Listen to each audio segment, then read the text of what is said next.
ഭക്തന്മാരെയും അർപ്പിക്കും.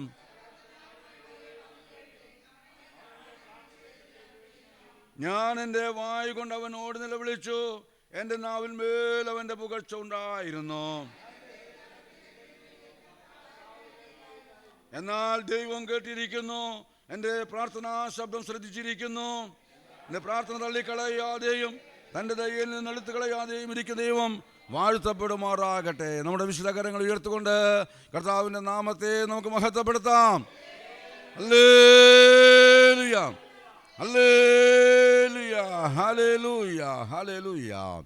ദൈവത്തിൻ്റെ അതിപരിശുദ്ധമായ നാമം ഈ പകൽക്കാലം മഹത്വപ്പെടുമാറാകട്ടെ. കടന്നു വന്നിരിക്കുന്ന എല്ലാ പ്രിയപ്പെട്ടവരെയും കർത്താവ് ഈ പകൽക്കാലം അനുഗ്രഹിക്കുമാറാകട്ടെ. ചില ആഴ്ചകൾക്ക് ശേഷം റാണി കടന്നു വരുവാനും കർത്താവിനെ മഹത്വപ്പെടുത്തുവാനിടയായി തീർന്നല്ലോ. കർത്താവിൻ്റെ സന്നിധിയിലായിരിക്കുന്ന എല്ലാ പ്രിയപ്പെട്ടവരെയും ഈ പകൽക്കാലം കർത്താവ് അനുഗ്രഹിക്കുമാറാകട്ടെ. 66-ാം സങ്കീർത്തനം അതിൽ കാണുവാൻ കഴിയുന്നത് ദൈവത്തിൻ്റെ അത്ഭുത പ്രവൃത്തിക്കും പ്രാർത്ഥനയുടെ മറുപടിക്കുമായി ദൈവത്തെ സ്തുതിക്കുന്ന ഒരു വലിയ സങ്കീർത്തനമാണ് 66-ാം സങ്കീർത്തനം. ഞാൻ അതിൽ നിന്ന് ശുശ്രൂഷിക്കാൻ ആഗ്രഹിക്കുന്നില്ല. എൻ്റെ 9-ാമത്തെ വാക്യം എന്നെ ചിന്തിപ്പിക്കുകയായി തീർന്നു. ഇങ്ങനെയാണ്: അവൻ നമ്മെ ജീവനോടെ കാക്കുന്നു. നമ്മുടെ കാലടികൾ വഴുതുവാൻ എന്തില്ല, സമ്മതിക്കുന്നില്ല. നോക്കി, അവൻ നമ്മെ ജീവനോടെ കാക്കുന്നു. ഇന്ന് നമ്മെ ജീവനോടെ കാത്തത് കൊണ്ടാണ് നമ്മളിന്ന് പൽക്കാലം ആലയത്തിലായിരിക്കുന്നത്. ഞാനിങ്ങനെ കുരിശാരണി ഇങ്ങനെ ഒരു അങ്ങനെയൊക്കെ ആയിട്ട് ചാവക്കാട് നിന്ന് വരുമ്പോൾ പറയണയായി തീർന്നു. നമ്മുടെ ദേശത്ത് കഴിഞ്ഞ രാത്രികാലമാണെന്നാണ് പറഞ്ഞത്. സ്തോത്രം. അവിടെയുള്ള ഒരു വലിയ പള്ളിയുണ്ട്, സെൻറ്റ് ആനീസ് പള്ളിയാണ്. അവിടെ എന്തോ ഒരു തേര്, അതിനോട് ബന്ധപ്പെട്ട് എന്തോ ഒരു ആവശ്യത്തിന് വേണ്ടി അവിടെ കുറച്ച് ആളുകൾ നിന്ന് ഏകദേശം 4 ആളാണെന്നാണ് പറഞ്ഞത്. ഒരു കോണി അല്ലെങ്കിൽ ഏണി എന്തോ ആവട്ടെ, കോണിയാണ്, സ്തോത്രം, എടുത്തൊന്ന് പൊക്കിയതാ. അത് ഒരു ഇലക്ട്രിക് പോസ്റ്റുമിലേക്ക് ടച്ച് ചെയ്യുവാനായിത്തീർന്നു. 4 പേര് കരിഞ്ഞു എന്നാണ് പറയുന്നത്. ആ നിമിഷം പറഞ്ഞേ 4 പേര് കരിക്കട്ടയായി എന്നാണ് പറഞ്ഞത്. സ്തോത്രം അല്ലേ, പ്രൈസലോ. മറ്റൊന്നുമല്ല ഞാൻ പറഞ്ഞതിൻ്റെ കാര്യം, ദൈവം നമ്മെ സൂക്ഷിക്കുന്നത് എത്ര വലിയതാ, ദൈവം നമ്മെ പരിപാലിക്കുന്നത് എത്ര വലിയതാ. ദൈവമക്കളെ, നമ്മുടെ കാല് വഴുതുവാൻ അവനെന്തില്ല, സമ്മതിക്കില്ല. ദൈവത്തെ സ്നേഹിക്കുന്ന, സേവിക്കുന്ന, ആരാധിക്കുന്ന ഒരു ദൈവവൈദ്യൻ്റെ കാല് വഴുതുവാൻ ദൈവം എന്ത് ചെയ്യത്തില്ല, സമ്മതിക്കത്തില്ല. പ്രൈസലോ. അതുകൊണ്ടല്ലേ 30-ാം സങ്കീർത്തനം 3-ാമത്തെ വാക്യം പറയുന്നത്: യഹോവേ, നീ എൻ്റെ പ്രാണനെ പാതാളത്തിൽ നിന്ന് കരയേറ്റിയിരിക്കുന്നു. ഞാൻ കുഴിയിൽ ഇറങ്ങിപ്പോകാതിരിക്കേണ്ടതിന് നീ എനിക്ക് എന്ത് വരുത്തിയിരിക്കുന്നു, ജീവരക്ഷ വരുത്തിയിരിക്കുന്നു. ജീവരക്ഷ വരുത്തിയ ദൈവത്തിൻ്റെ സന്നിധിയിലെ ദൈവത്തെ മഹത്വപ്പെടുത്തുവാൻ ദൈവം ഈ പകൽക്കാലം നമുക്ക് കൃപ തരട്ടെ. തുടർന്നും പ്രാർത്ഥനയോടെ ദിവസമായിരിക്കുമ്പോൾ 1-2 ദേവദാസന്മാർ നമ്മളോട് ദൈവം ശുശ്രൂഷിക്കുകയായിത്തീരും. പ്രാർത്ഥനയോടെ ദിവസങ്ങളായിരിക്കാം. ആദ്യമായി കർത്താവിന്റെ ദാസൻ ജോസഫ് KT മുമ്പോട്ട് വന്ന് ഒരു ദൈവാലോചന നമ്മളോട് പറയുകയായിത്തീരും. പ്രാർത്ഥനയോടെ ദൈവസ്ഥലായിരിക്കാം. തുടർന്നും കർത്താവിന്റെ ദാസൻ വിൻസെൻ്റ് ചെറിയത്ത് നമ്മുടെ മധ്യയുണ്ട്. കടന്നു വന്ന ദേവദാസൻ നമ്മളോട് ദൈവം സംസാരിക്കുകയായിത്തീരും. പ്രാർത്ഥനയോടെ ആയിരിക്കാം.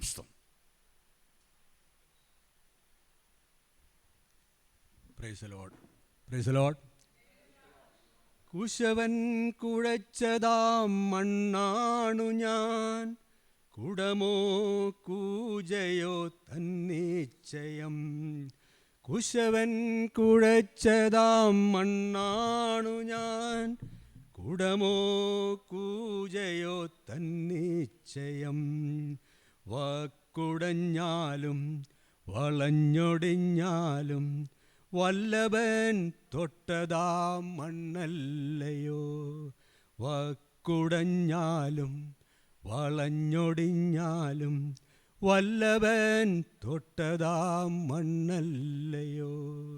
വൈകുമ്പോൾ വാടും വയൽപ്പൂ പോലും സോളമനേക്കാൾ സുന്ദരമായി. വൈകുമ്പോൾ വാടും വയൽപ്പൂ പോലും സോളമനേക്കാൾ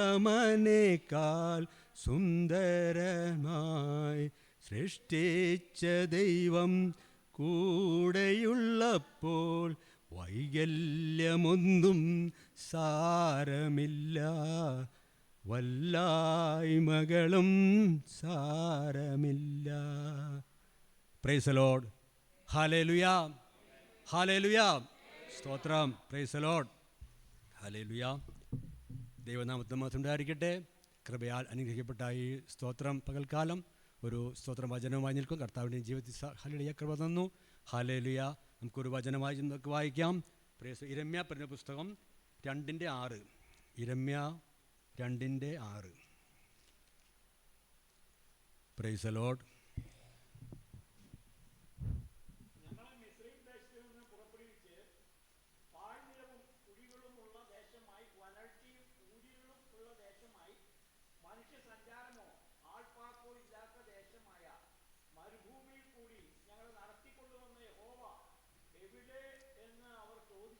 പ്രൈസ് ദി ലോർഡ്. ഹല്ലേലൂയ. നമുക്ക് ഒരുമിച്ച് പ്രാർത്ഥിക്കാം. സ്തോത്രം, സ്തോത്രം, സ്തോത്രം. സ്നേഹവനായ ദൈവമേ, സ്വർഗ്ഗസ്ഥ പിതാവേ, ഈ നല്ല സമയത്തിനായി വീണ്ടും വാഴ്ത്തുന്നു കർത്താവേ. ഈ നല്ല വചനത്തിനായി സ്തോത്രം. ഇതറിഞ്ഞ കർത്താവ് പറയുക കർത്താവ് ഹല്ലേലൂയ സംസാരിക്കുവാൻ കൃപ നൽകണമേ. കേൾക്കുന്ന കർത്താവ് കടന്ന എല്ലാ കുടുംബങ്ങളെയും ഏൽപ്പിച്ച് പ്രാർത്ഥിക്കുന്നു. നന്ദിയോടെ സ്തുതിക്കുന്നു കർത്താവേ. സകലമാനവും മഹത്വം എടുത്താട്ടെ യേശുവിൻ നാമത്തിൻ്റെ പിതാവേ. Price the Lord. ഹല്ലേലൂയ. ഇവിടെ വായിച്ച നമ്മുടെ വചനഭാഗം നമുക്ക് കേട്ട വചനങ്ങളാണ്. നിങ്ങളെ മിസ്രയീം ദേശത്തു നിന്ന് പുറപ്പെടുവിച്ച് പാഴ്നിലവും കുഴികളുമുള്ള ദേശമായി, വരൾച്ചയും കൂരിരുളുമുള്ള ദേശമായി, മനുഷ്യസഞ്ചാരമോ ആൾപ്പാർപ്പോ ഇല്ലാത്ത ദേശമായി. ഇവിടെ 6 സ്ഥലങ്ങളെ പറ്റി പറയുകയാണ്. ഈ സ്തോത്രം ഇവിടെ നിന്ന് ദൈവം നടത്തിച്ച വഴികളെക്കുറിച്ച് പറയുമ്പോൾ അത് ദേശമായി മരുഭൂമിയിൽ കൂടി നടത്തിക്കൊണ്ടുവന്ന യഹോവയുടെ അവർ ചോദിച്ചില്ല. മിസ്രയീം ദേശത്ത് നിന്ന് ഇസ്രായേൽ മക്കളെ കൂട്ടിക്കൊണ്ടുവന്നു. പാലും തേനും ഒഴുകുന്ന ദേശമായ ഹല്ലേലൂയ കനാൻ ദേശത്തെ കൊണ്ടുപോകുന്ന വഴികളാണ് പറയുന്നത്. അവിടെ സ്തോത്രം 6 സ്ഥലത്ത് കൂടെ 6 പാഴ്നിലം, കുഴികൾ, വരൾച്ച, കൂരിരുള്ള ദേശം, അതുപോലെ ആൾപ്പാർപ്പോ ഇല്ലാത്ത ദേശം. ഇവിടെ കൊണ്ടുപോകുന്ന വഴിയിൽ കൂടെ അവർ നടത്തി കൊണ്ടുപോയി.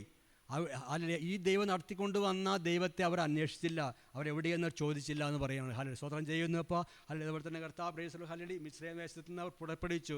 ഹല്ലേലൂയ മിസ്രയീം ദേശത്ത് പറയുന്നത് നമ്മുടെ ഹല്ലേലൂയ അവിടെ അടിമ വേല ചെയ്ത് ഹല്ലേലൂയ അവർ സ്തോത്രം അവിടെ ജീവിക്കുന്ന സമയത്ത് ഹല്ലേലൂയ ദൈവം അവരെ ആ ചെങ്കടലിൽ കൂടെ നടത്തി മിസ്രയീം ദേശത്ത് നിന്ന് കൂട്ടിക്കൊണ്ട് ഹല്ലേലൂയ ഇസ്രായേൽ ദേശത്തേക്ക് കൊണ്ടുപോയി. ആ പാലും തേനും ഒഴുകും ദേശത്തിലേക്ക് കൊണ്ടുപോകുന്നു. ഹല്ലേലൂയ. ആ വഴിയെക്കുറിച്ച് പറയുകയാണ്. അപ്പോൾ ആ വഴിയിൽ കൂടെ കടന്നു പോകുന്ന സമയത്ത് പല ഹല്ലേലൂയ സ്ഥലങ്ങളിൽ കടന്നുപോയി. പാഴ്നിലങ്ങളുള്ള സ്ഥലം, കുഴികളുള്ള സ്ഥലം, വരൾച്ചയുള്ള സ്ഥലം. അപ്പോൾ അവിടേക്കാൾ നടന്നു പോകുമ്പോൾ നമുക്ക് നമ്മുടെ ജീവിതത്തെ ഊഹിക്കാൻ പറയുന്നല്ലോ. ഈ പാഴ്നിലങ്ങളുടെ സ്ഥലങ്ങളിലെ കുഴികൾ നമുക്ക് വിഷമങ്ങളുണ്ടാവും. പലപ്പോഴും അത് നമുക്കറിയാം. ഈ കുഴികളുടെ സ്ഥലത്തേക്ക് കടന്നു പോകുമ്പോൾ പല പ്രയാസങ്ങളുണ്ടാവും. അതുപോലെ വരൾച്ചയുള്ള ദേശത്തേക്ക് നമ്മുടെ ഈ പാടത്തിലൂടെ കടന്നു പോയാൽ നമുക്ക് ശ്രദ്ധിക്കാം. പാടത്തൊക്കെ വരണ്ട് കിടക്കുന്ന സ്ഥലം, അവിടേക്ക് കടന്നു പോകാൻ പല പ്രയാസങ്ങളുണ്ട്. അതുപോലെ സ്ഥലങ്ങളായ മരുഭൂമിയിൽ കടന്നുപോയി എന്നാണ് ഇവിടെ പറയുന്നത്. അപ്പോൾ ഈ യഹോവയെ എവിടെയെന്ന് ചോദിച്ചില്ല, എവിടെ എന്ന് ചോദിച്ചില്ല എന്ന് പറയുന്നത്. അപ്പോൾ ഈ ആവർത്തന പുസ്തകം 30:10 ചോദിച്ചേ. ആവർത്തന പുസ്തകം 32:10. താൻ അവനെ മരുഭൂമിയിലും ഓളി കേൾക്കുന്ന പുണ്യപ്രദേശത്തിനെയും കണ്ടു, അവനെ ചുറ്റി പരിപാലിച്ചു, കൺമണി പോലെ അവനെ സൂക്ഷിച്ചു. ഇവിടെ പറയുന്നു ഹല്ലേലൂയ സ്തോത്രം ചെയ്ത് മരുഭൂമിയിലെയും ഓളി കേൾക്കുന്ന പുണ്യപ്രദേശങ്ങളെയും കണ്ടു, അവനെ ചുറ്റി പരിപാലിച്ചു, കൺമണി പോലെ അവരെ സൂക്ഷിച്ചു എന്ന് പറയുന്നത്. അപ്പോൾ ഈ ദേശത്തൂടെ എല്ലാം കടന്നു പോയപ്പോൾ അവരെ കൺമണി പോലെ സൂക്ഷിച്ചു. നമ്മളെയും കർത്താവ് സൂക്ഷിക്കുകയാണ്. നമ്മളെ ഈ ദേശത്തൂടെ കടന്നു പോകുമ്പോൾ നമ്മളെ പല സമയം പ്രതികൂലം കടന്നു വന്നു.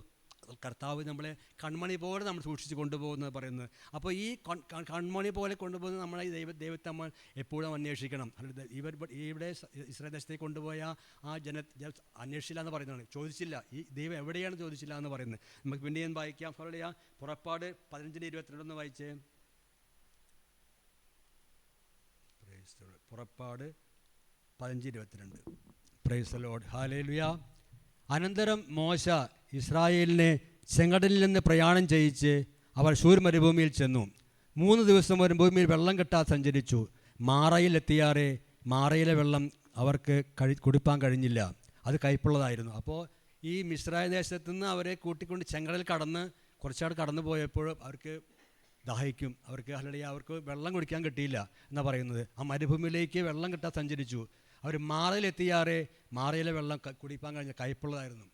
അപ്പോൾ എത്ര വിഷമമുള്ള സ്ഥലത്തേക്ക് കടന്നു പോയത്. ഹല്ലേലൂയ. അതുപോലെ തന്നെ സഹോദരം അവിടെ കടന്നു ചെന്നപ്പോൾ പിന്നെ അവിടെ ചെന്ന് ഈ സംഘത്തെ നമ്മുടെ ഈ 16:1 വായിച്ച് അവർ എലീമിൽ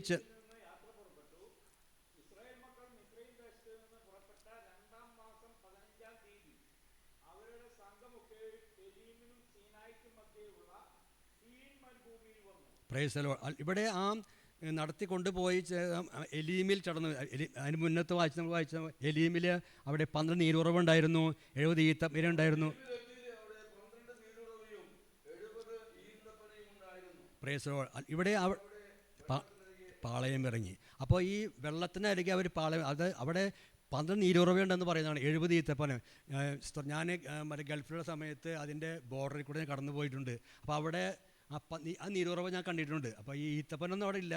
അപ്പോൾ ആ നീരുറവയുടെ അടുത്ത് അവർ കൊണ്ട് ചെന്നാക്കുന്ന ദൈവം ഇവിടെ പറയുന്നത്, ആ എലീമിൽ അവിടെ ചെന്ന് അവർ പാർത്തു. അവിടെ വെള്ളത്തിന് നീരുറവ. അപ്പോൾ ദൈവം അവർക്ക് ആ വെള്ളം കിട്ടാതിരുന്ന സമയത്ത് മാറായിൽ നിന്ന് അവർക്ക് വെള്ളം, അവിടെ കയ്പുള്ള സമയത്ത് അവരെ അവിടെ ഒരു വൃക്ഷത്തെ കാണിച്ച് ഒരു ഇല കൊടുത്തു, അവിടെ കൊണ്ടുപോയി അവിടെ കടന്നു വന്നിട്ട് എലീമിൽ ചെന്നു, അവിടെ നീരുറവ കൊടുത്തു, അതുപോലെ അവർക്ക് വെള്ളം കുടിക്കാൻ അവിടെ പാളി ഇറങ്ങി.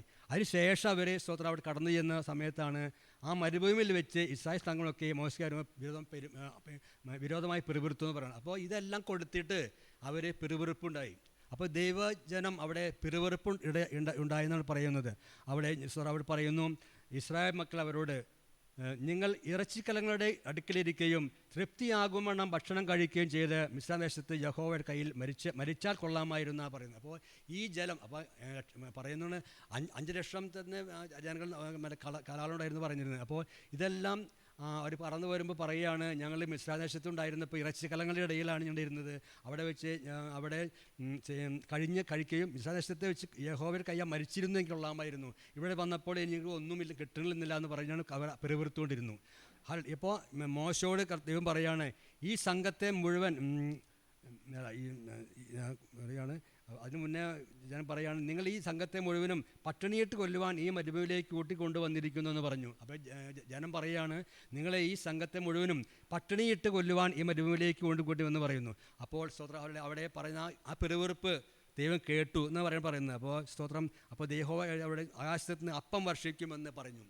ഈ സ്തോത്രം ജനം അവിടെ നിന്ന് കടന്നു പോയപ്പോൾ അവിടെ നിന്ന് പിറുവിറുപ്പ്, ദൈവജനം പിറുപിറുപ്പ് ഉണ്ടാകാൻ പാടില്ല എന്നാണ് ഈ ജനം പറയുന്നത്. സ്തോത്രം ചെയ്യുന്നപ്പോൾ അത് കേട്ടപ്പോൾ സ്തോത്രം ദൈവം അവർക്ക് പറയുകയാണ്, ആകാശത്ത് നിന്ന് നിങ്ങൾ അപ്പം സ്തോത്രം വർഷിക്കും, എൻ്റെ ജനം ന്യായപ്രമാണം അനുസരിക്കുകയോ ഇല്ലയോ എന്ന് ഞാൻ അവരെ പരീക്ഷിക്കേണ്ടതിനെ അവർ ഓരോ ദിവസത്തെയും വേണ്ടത് അന്നന്ന് പെറുക്കിക്കൊള്ളണം. അപ്പോൾ ഈ സ്തോത്രം മന്നയാണെന്ന് പറയുന്നതാണ് സ്തോത്രം. അപ്പോൾ ഈ മന്ന അവർക്ക് ദിവസം പ്രതി കൊടുക്കാമെന്ന് അവർക്ക് കൊടുത്തു. അങ്ങനെ കടന്നു ചെല്ലുമ്പോൾ പ്രേയസുകാരൻ പറയുന്നതാണ് 16:11 വെച്ച്,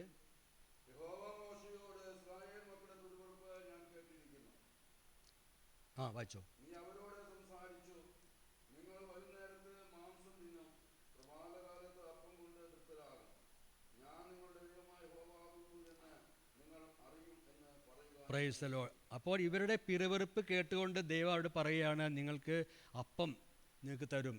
ഓരോ ദിവസവും അന്ന് പ്രഭാതത്തിൽ അവർ കടന്നു ചെന്നപ്പോൾ ഇസ്രായേൽ മക്കൾ എങ്ങനെ ചെയ്തു, ചിലരേറെയും പിറക്കി. ഈ പ്രഭാതത്തിൽ ചെന്നപ്പോൾ അവിടെ ഈ മഞ്ഞിൻ്റെ മുകളിൽ ഈ അപ്പം അവിടെ മന്ന ഇട്ടു എന്നാണ് എല്ലാവർക്കും അറിയുന്ന കാര്യങ്ങളാണ്. അവിടെ പറയുകയാണ്, ഇസ്രായേൽ മക്കൾ കുറേയും ചിലർ കുറേയും പറക്കി, ഇടങ്ങഴി കൊണ്ട് അളന്നപ്പോൾ ഏറെ പിറക്കിയവന് ഏറെയും കുറേ പിറക്കിയവന് കുറവും കണ്ടില്ല. എല്ലാവർക്കും തുല്യമായ അവർക്ക് കൊടുക്കാനിടയായി. അവർക്ക് ചിലരത് കുറേ പറക്കി, ചിലർ കുറച്ച് പറക്കുള്ളൂ, എന്നാലും അവർക്ക് അളന്നപ്പോൾ എല്ലാം ഒരുമിച്ചാണ് കണ്ടത്. അപ്പോൾ അതിനെ അവർ ഇസ്രായേൽ ജനം പറഞ്ഞു, ഇസ്രായേൽ ആ സാധനത്തിനെ മന്ന എന്ന് പേരിട്ടു. അത് കൊത്താമ്പലിൽ പോലെയും വെള്ള നിറമുള്ളതും തേൻ കട്ടിയ ദോശയുള്ളതുമായി ചുരുങ്ങിയെന്നതായിരുന്നു. അപ്പോൾ ഇത് കിട്ടിയപ്പോൾ അവർക്ക് സന്തോഷമായി. അപ്പോൾ അവർക്ക് കടന്നു ചെന്നപ്പോൾ ആ മരുഭൂമി യാത്രയിൽ ഈ സാധനം ഈ മന്ന എന്ന് കിട്ടിയപ്പോൾ അല്ലെ അത് നല്ലൊരു സന്തോഷമായി അങ്ങനെ കടന്നുപോയി. അങ്ങനെ കടന്നു ചെന്നപ്പോൾ പിന്നെ നമുക്ക് വായിക്കാം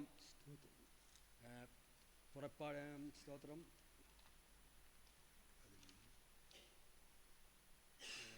സംഖ്യാപുസ്തകം പാടുന്നു വായിച്ച് 11:1 വായിച്ച്. സംഖ്യാപുസ്തകം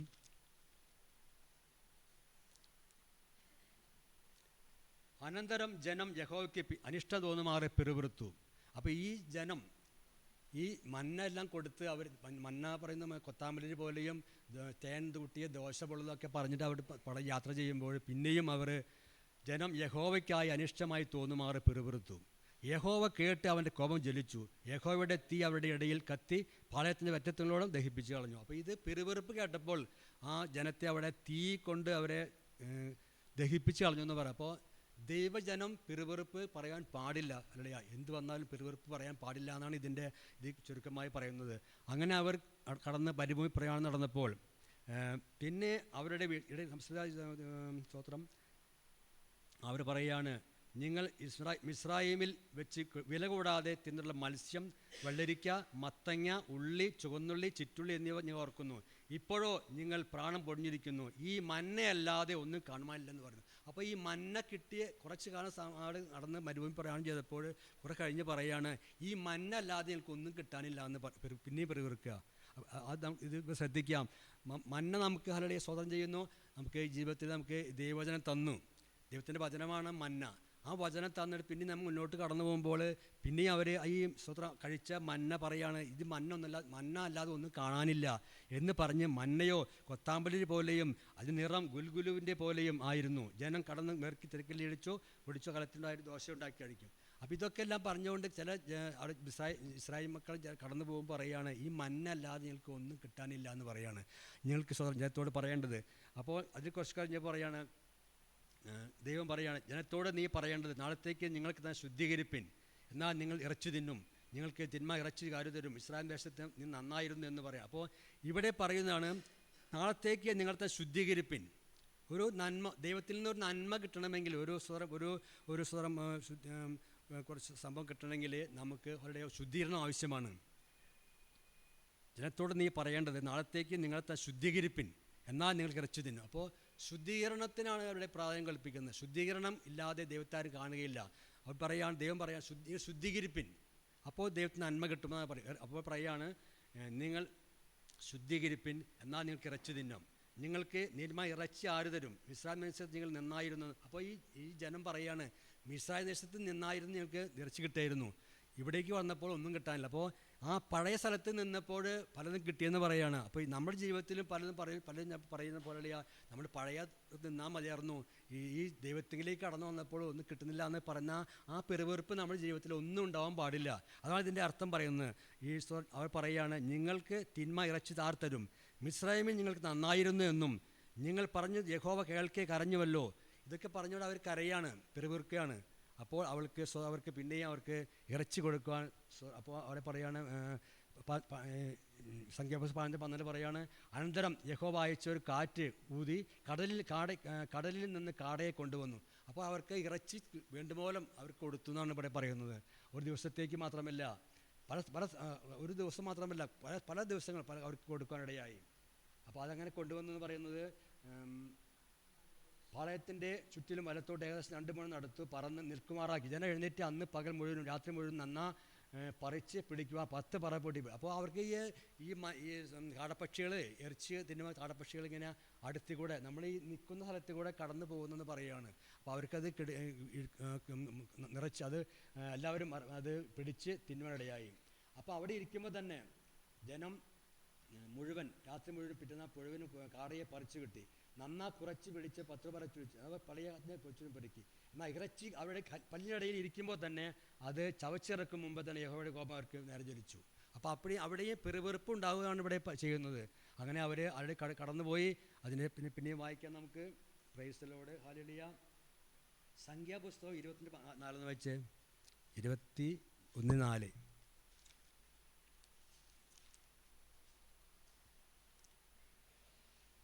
21:4 വെച്ച് സംഖ്യാപതി 21:4.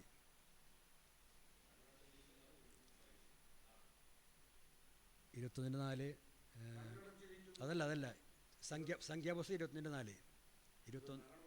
21:4.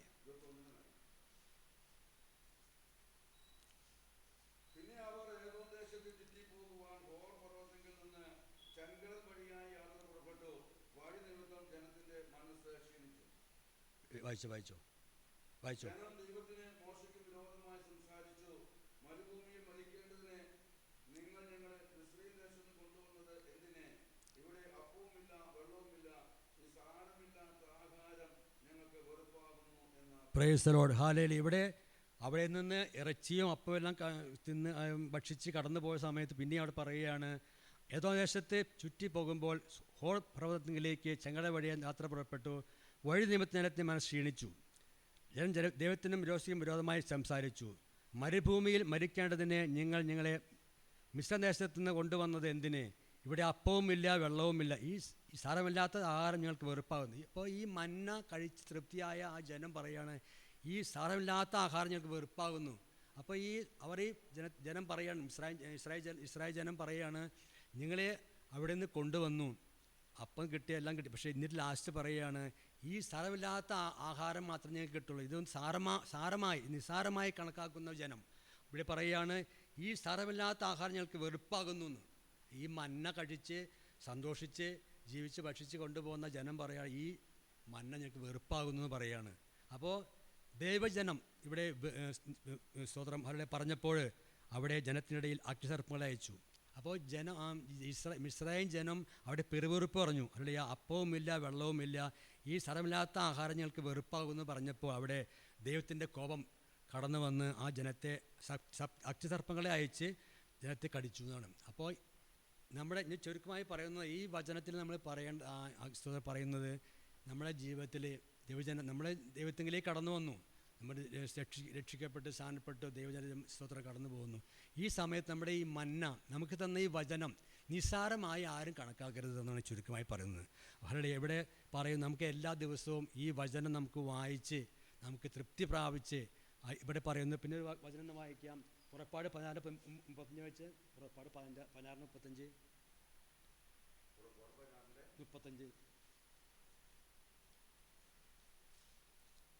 Praise the Lord, hallelujah.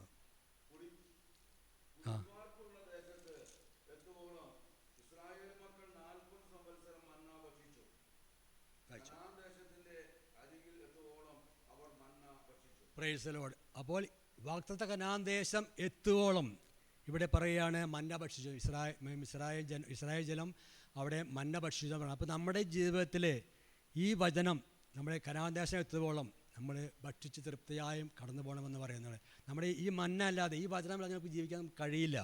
നമ്മളെ സ്വരം പ്രാർത്ഥനയ്ക്ക് കടന്നു വരുമ്പോഴും നമ്മുടെ സഭാത്തിന് കടന്നു എല്ലാം ഈ മന്ന നമുക്ക് അത്യന്താപേക്ഷിതമാണ്.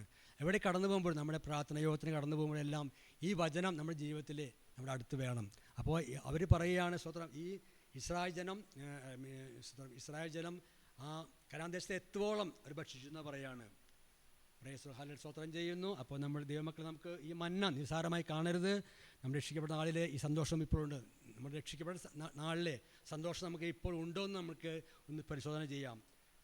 സ്വത്രം ചെയ്യുന്നു. നമ്മുടെ കർത്താവ് നമ്മളെ ഹല്ലേലൂയ വിവാഹം കഴിഞ്ഞിരിക്കുകയാണ്. നമ്മുടെ കർത്താവുമായി കൂടുതൽ അടുത്ത് പറ്റിയിരുന്ന് നമുക്ക് ജീവിക്കാം. ഈ വചനം ദൈവം അനുഗ്രഹിക്കുമാറാകട്ടെ.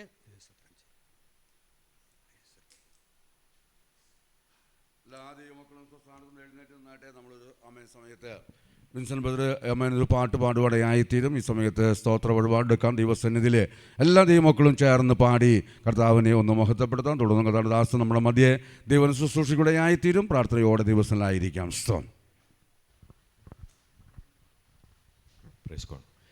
എഴുന്നള്ളുന്നേശു രാജാവായി കർത്താവായി ഭരണം ചെയ്തിടുവാൻ, ദൈവരാജ്യം നമ്മിൽ സ്ഥാപിതമാക്കാൻ, സാത്താന്യ ശക്തിയെ തകർത്തിടുവാൻ.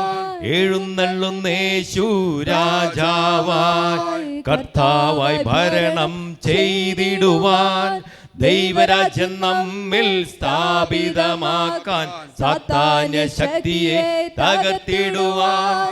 യേശുവേ വന്നു വാഴണമേ, ഇനി ഞാനല്ല എന്നിൽ നീയല്ലോ. രാജാവേ വന്നു വാഴണമേ, ഇനി ഞാനല്ല എന്നിൽ നീയല്ലോ. യേശുവേ വന്നു വാഴണമേ, ഇനി ഞാനല്ല എന്നിൽ നീയല്ലോ. രാജാവേ വന്നു വാഴണമേ, ഇനി ഞാനല്ല എന്നിൽ നീയല്ലോ. രോഗങ്ങൾ മാറും, ഭൂതങ്ങൾ ഒഴിയും, ബന്ധനമെല്ലാം തകർന്നിടുമേ. കുരുടരും മുടന്തരും ചെകിടരുമെല്ലാം സ്വതന്ത്രമാകുന്ന ദൈവരാജ്യം. രോഗങ്ങൾ മാറും, ഭൂതങ്ങൾ ഒഴിയും, ബന്ധനമെല്ലാം തകർന്നിടുമേ. കുരുടരും മുടന്തരും ചെകിടരുമെല്ലാം സ്വതന്ത്രമാകുന്ന ദൈവരാജ്യം. യേശുവേ വന്നു വാഴണമേ, ഇനി ഞാനല്ല എന്നിൽ നീയല്ലോ. രാജാവേ വന്നു വാഴണമേ, ഇനി ഞാനല്ല എന്നിൽ നീയല്ലോ. യേശുവേ വന്നു വാഴണമേ, ഇനി ഞാനല്ല എന്നിൽ നീയല്ലോ. രാജാവേ വന്നു വാഴണമേ, ഇനി ഞാനല്ല എന്നിൽ നീയല്ലോ. പാപങ്ങൾ ഒഴിയും ഭാരങ്ങൾ മാറും പുതിയൊരു ലോകം തുറന്നിടുമേ. കണ്ടിടും ഞാനാ നവ്യമ ഭൂമി, നിശ്ചയം ഞാനതിൽ വാണിടുമേ. പാപങ്ങൾ ഒഴിയും ഭാരങ്ങൾ മാറും പുതിയൊരു ലോകം തുറന്നിടുമേ. കണ്ടിടും ഞാനാ നവ്യമ ഭൂമി, നിശ്ചയം ഞാനതിൽ വാണിടുമേ. യേശുവേ വന്നു വാഴണമേ, ഇനി ഞാനല്ല എന്നിൽ നീയല്ലോ. രാജാവേ വന്നു വാഴണമേ, ഇനി ഞാനല്ല എന്നിൽ നീയല്ലോ. യേശുവേ വന്നു വാഴണമേ, ഇനി ഞാനല്ല എന്നിൽ നീയല്ലോ. രാജാവേ വന്നു വാഴണമേ, ഇനി ഞാനല്ല എന്നിൽ നീയല്ലോ. ഇനി ഞാനല്ല എന്നിൽ നീയല്ലോ. എല്ലാ ദൈവമക്കളും സ്വസ്ഥാനത്തിരുന്നാട്ടെ. പ്രാർത്ഥനയോടെ ദിവസങ്ങളിലായിരിക്കാം. തുടർന്നുള്ള സമയത്ത് കർത്താനദാസൻ വിൻസെൻ്റ് ചതയത്ത് നമ്മുടെ മധ്യ ദൈവം ശുശ്രൂഷയുടെ ആയിത്തീരും. പ്രാർത്ഥനയോടെ ദിവസങ്ങളിലായിരിക്കാം.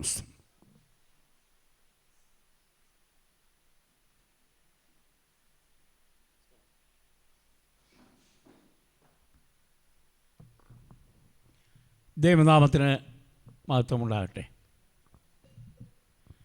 ഈ വിശുദ്ധ പകൽക്കാലം ഈ ശ്രേഷ്ഠമായ ആരാധനയോടുള്ള ബന്ധത്തിൽ എളിയവനായ എനിക്കും നിങ്ങളോടൊപ്പം കടന്നു വന്ന് ജീവനുള്ള ദൈവത്തെ ആരാധിപ്പാൻ ദൈവം നൽകി തന്ന നല്ല അവസരത്തെ ഓർത്ത് ഞാൻ ദൈവത്തെ സ്തുതിക്കുന്നു. കടന്നു വന്ന എല്ലാ ദൈവമക്കളെ ഓർത്ത് ഞാൻ ദൈവത്തെ സ്തുതിക്കുകയാണ്. ഇവിടെ ശുശ്രൂഷിക്കുന്ന കർത്താവിൻ്റെ ശ്രേഷ്ഠദാസൻ പാസ്റ്റർ കുര്യാക്കോസ് അവർകൾ, തൻ്റെ ഭാര്യ സോരി, മകൻ ഓസ്റ്റിൻ, അതുപോലെ തന്നെ കടന്നു വന്ന എല്ലാ സഹോദരന്മാർ, സഹോദരിമാർ, എല്ലാ കുഞ്ഞുങ്ങൾ, എല്ലാവർക്കും കർത്താവായ യേശു ക്രിസ്തുവിൻ്റെ നിസ്തുല്യമായ നാമത്തിലുള്ള എളിയവനായ എൻ്റെ സ്നേഹവന്ദനത്തെ അറിയിക്കുന്നു.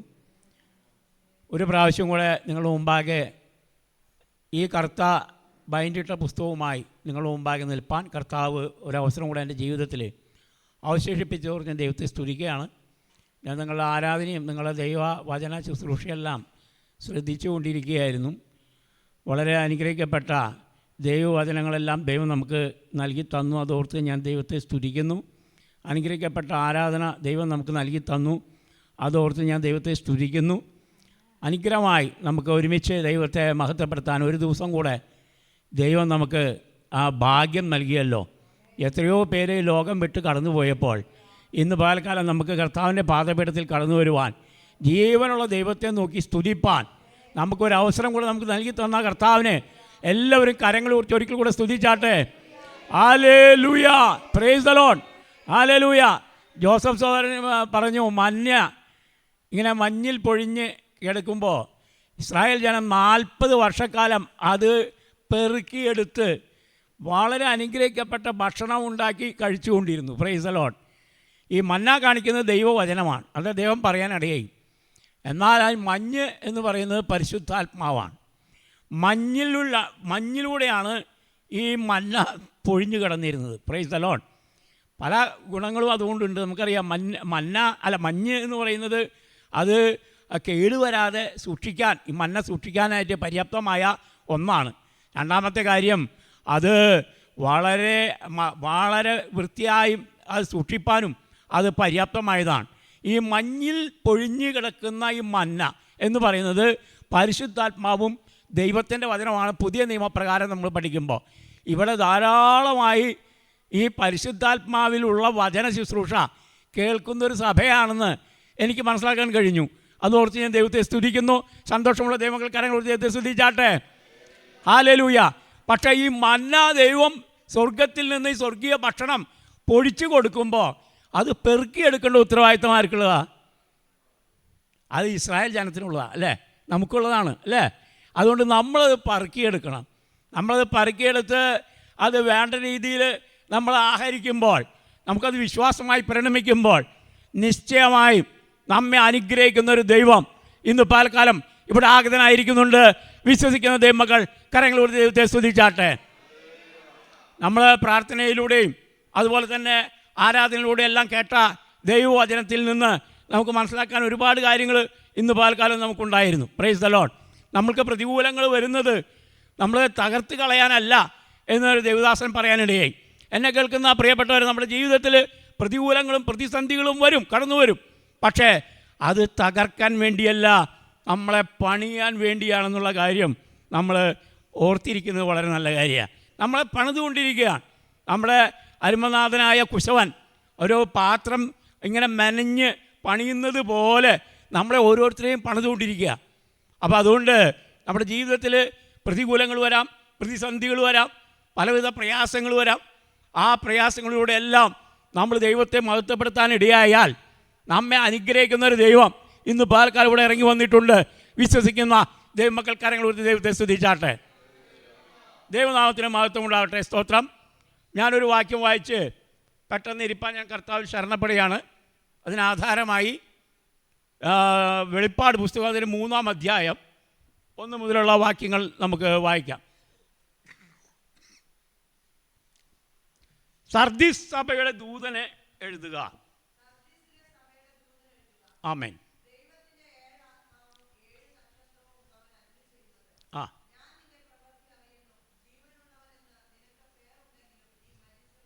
ആമേൻ. ആമേൻ. ആമേൻ.